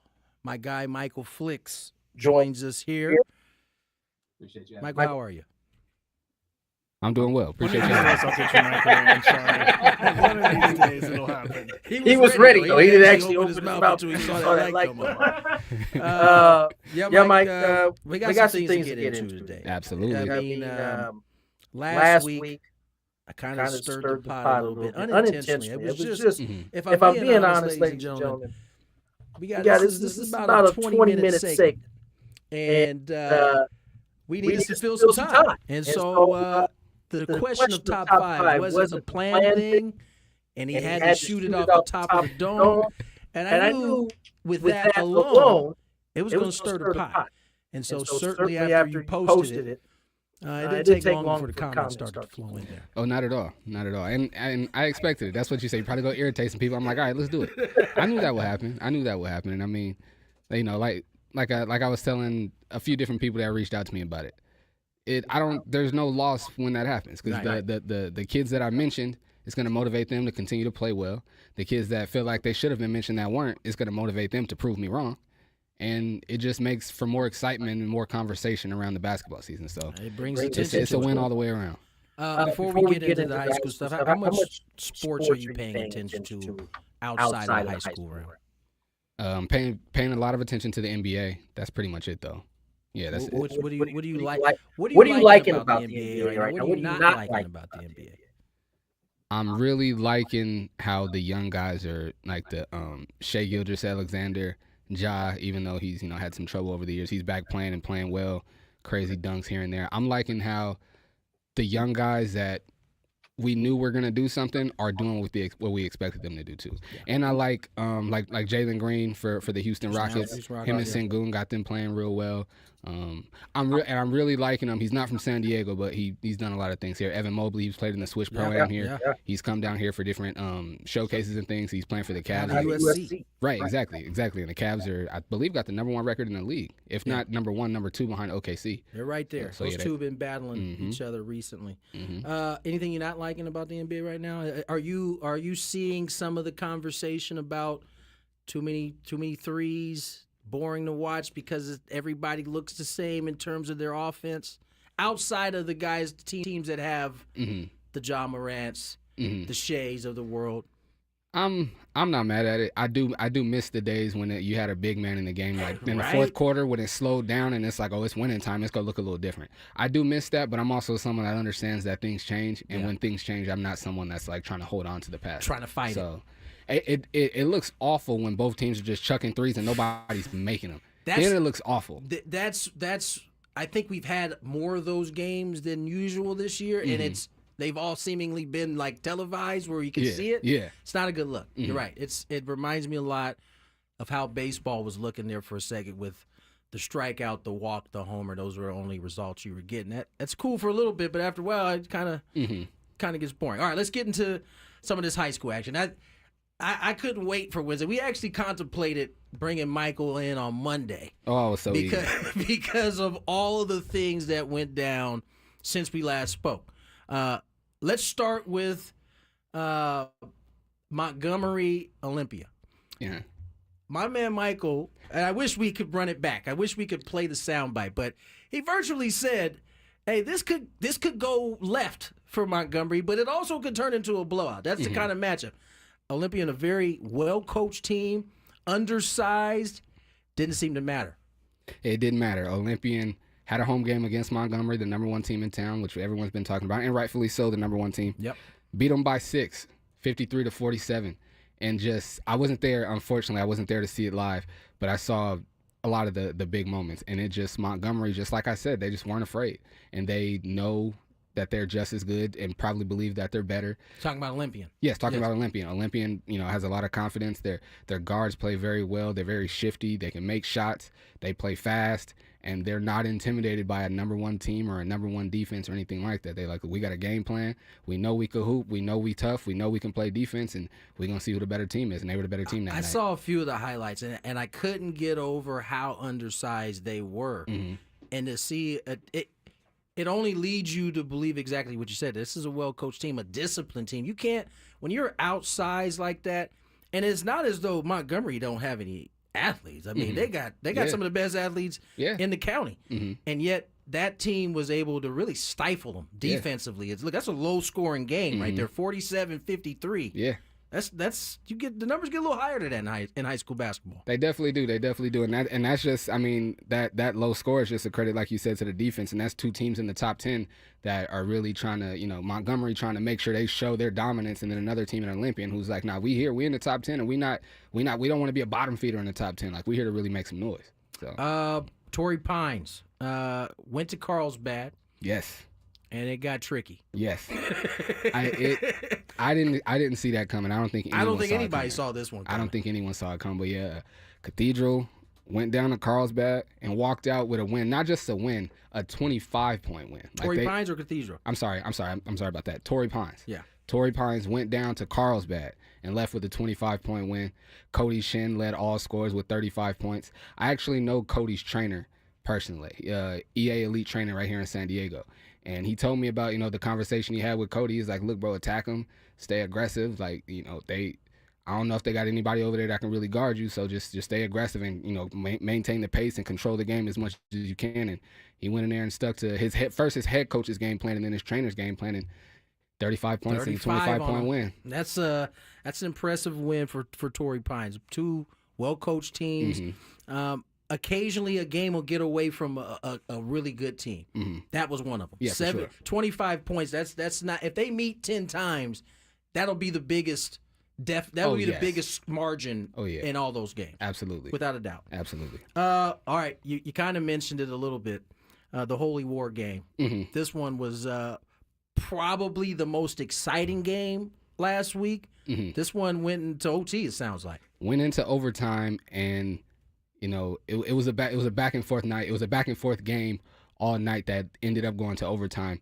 Leading scorer, and like I mentioned him last week, Jaden Bales, I mentioned him in the top 5, led all scores with 35 points and hit a huge 3 and 1 3 at the end of regulation to send it to overtime. Now, he missed a free throw on that one, but that 3 got them into overtime. Yes. He had about 20 going into the fourth, which is don't get me wrong, it's a good number to have going into the fourth quarter. You got 20 points already, but he kind of took off from that point in the fourth quarter in OT. He's one of those players that, he's very talented as well. He can get his shot off and make his shot on just about anybody. But he's also one of the players, Jaden Bales, who I'm speaking of. He's also one of those players that, as the energy of the game picks up, he rises to it. Like when it's time to win, he gets his hard hat and goes to work. Saw a couple clips. He's shifty. He's very shifty. Finishes at the rim. Obviously, he can shoot it a little bit as well. Cathedral battled in that game. They kept it close. I mean, they were really winning throughout that game until we got to the fourth, it sounded like. Yeah, they can really play. Cathedral can really play, led by Pat O'Brien, who, he led them last year, is leading them again this year. And he's a very he works hard, and he's just a leader. Like he's one of the kids that, from time to time, I remember there was a kid named Jello that played for Mission Bay a few years back. There's certain kids that when you watch them play, that you could just exude leadership. You could just tell that their guys look to him, and when he's okay, the rest of the team is okay. Pat O'Brien is one of those type of players, and he just plays the right way. All right, we're gonna get to this top 10 in a sec, but first let's check some traffic. From the 855 Get Ross Traffic Center, protecting San Diego after accidents or injury, here's Kelly Danick. Let's start with the good news first. They've reopened the Camino del Norte off-ramps of both north and southbound 15, but looks like a little traffic control still in place along Camino del Norte itself between Pueblo Mountain Road and Bernardo Center. Elsewhere around the county, eastbound 52 before Mast Boulevard, there is a collision involving several vehicles. They're all over to the right shoulder. Also going to find on the southbound 15 just past University reports of a small brush fire over to the right shoulder. Traveling on southbound 805 before Plaza Boulevard, crash over the right shoulder. Southbound side of the 163 got an accident right before Friars Road. A couple vehicles involved in this one, appears to be over to the right shoulder. And reports of an encampment fire, just what we need. Southbound 5, right around E Street, that's over to the right shoulder. I'm Kelly Danick with Gwynn and Chris, San Diego's #1 sports station, 97.3 The Fan. Michael Flicks joins us here on Gwynn and Chris, just kind of going through the high school basketball season. This has I think has become a pretty fun segment we do every Wednesday night, last segment of the show. Let's talk about this top 10. The UT has their top 10 come out. I see a couple North County teams, San Marcos, Mission Hills reaches in there. What do you think about the top 10? Is there any disagreement from you? By the way, let me give you the top 10 for those listening. I'm just sitting there talking top 10. Okay. Montgomery at 1, San Marcos at 2, Carlsbad at 3, Torrey Pines at 4, Olympian at 5, Cathedral 6, Mission Bay 7, Santa Fe Christian 8, Mission Hills 9, and St. Augustine 10. I think I'd still have Carlsbad at number 2. Why?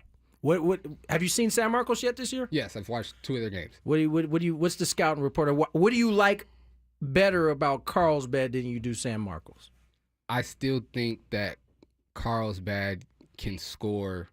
I mean, they have Jake Hall, so, but I still think Carlsbad can score a little bit more and a little bit easier than San Marcos can, and not even just because of Jake Hall. I don't know if San Marcos has anybody that could guard and keep Jordan Garner out of the paint and keep from getting to what he's doing. But I guess the conversation is about who could beat who. It's about what the better team is. Right.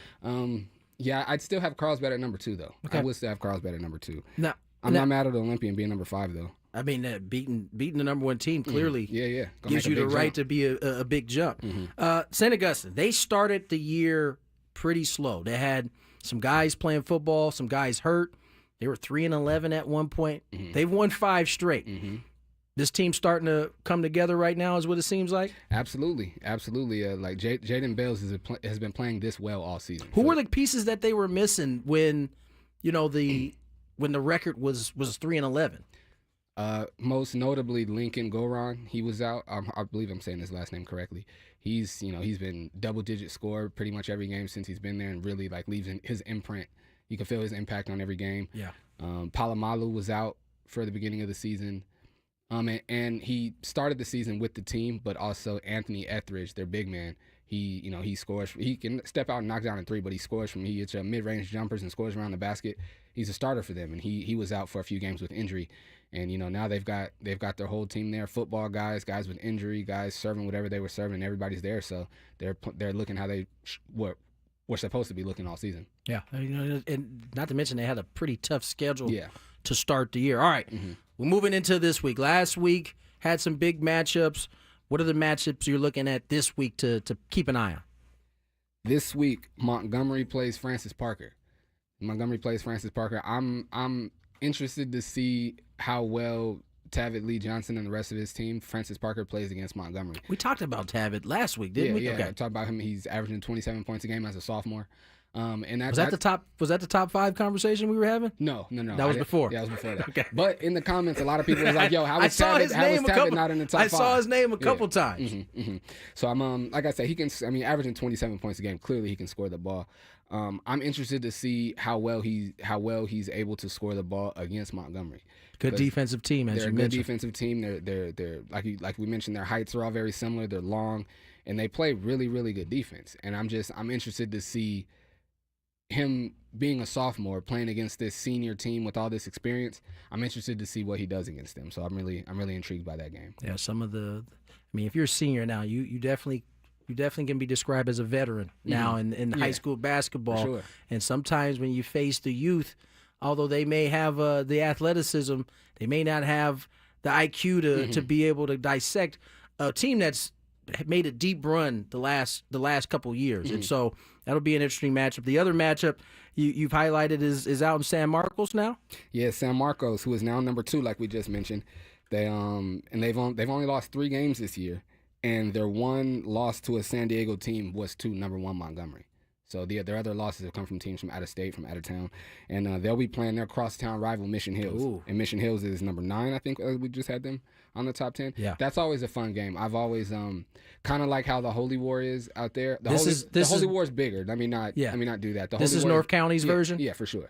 For sure. They're literally right down the street from each other. And so at Mission Hills or at San Marcos? I believe it's at San Marcos. Okay. I got to double check that. I for the first time ever got to see Mission Hills campus. This is a beautiful campus they got over there, and it looks like the gym is pretty nice as well. Oh, San Marcos too. They both look like colleges. San Marcos is unbelievable. It's one of the few indoor schools we have in California. It's at Mission Hills. It's at Mission Hills. At okay. Mission Hills. So that's gonna be a pretty crazy one, huh? Yeah, it's gonna be fun. It always is. Even when there's been times when both teams, like maybe one of the teams was in one of the better teams in town and the other one wasn't. But just because they have that rivalry and that thing with each other, those games are usually pretty good. Now, where will you be? Where will your presence? Where will you be gracing your presence at? I'm still not sure. I've been trying to figure that out. I'm still not sure. Now, is this a week where you get to pick yourself, or so you're not booked this week, right, so you can go pick? And it's I'm giving up a bunch of my personal info here, but it's even because this is my weekend without my kids, so I ain't even really got to rush home after the game or nothing. Like I could really okay, what game do I want to go to? I could take my time and really figure this thing out. So I'm still not sure though. What are you leaning towards, or what are your options that you're thinking of?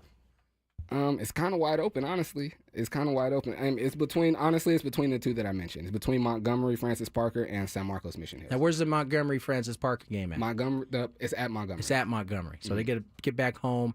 Mission Hills will take on San Marcos. You get a chance, get out, support the high school basketball, high school sports out here in San Diego. I really don't think you can go wrong. You'll be entertained one way or another. Michael, let's do this again next week, man. This is a lot of fun. It brings joy to hear you bring up this high school basketball and some of these players, man. It's just, I think it's cool, man. This is. I wish this was happening like this when I was in high school. Mm-hmm. That would have been cool, yeah. I mean, when I was playing football, I checked the paper. That's how old I am to see where the rankings were. We all checked the paper. Like I think it came out on I don't know whatever day it came out. I remember I was there. It was usually a Friday after some of the games had already been played. And KUSI PPR is something that people still watch, but that was like something I had to be in front of the TV for. Oh yeah. Because you just wanted to see your team, and I even got someone hopefully get some airtime. That's honestly what you're looking for. Usually they just showed me standing on the sideline cheering very loudly.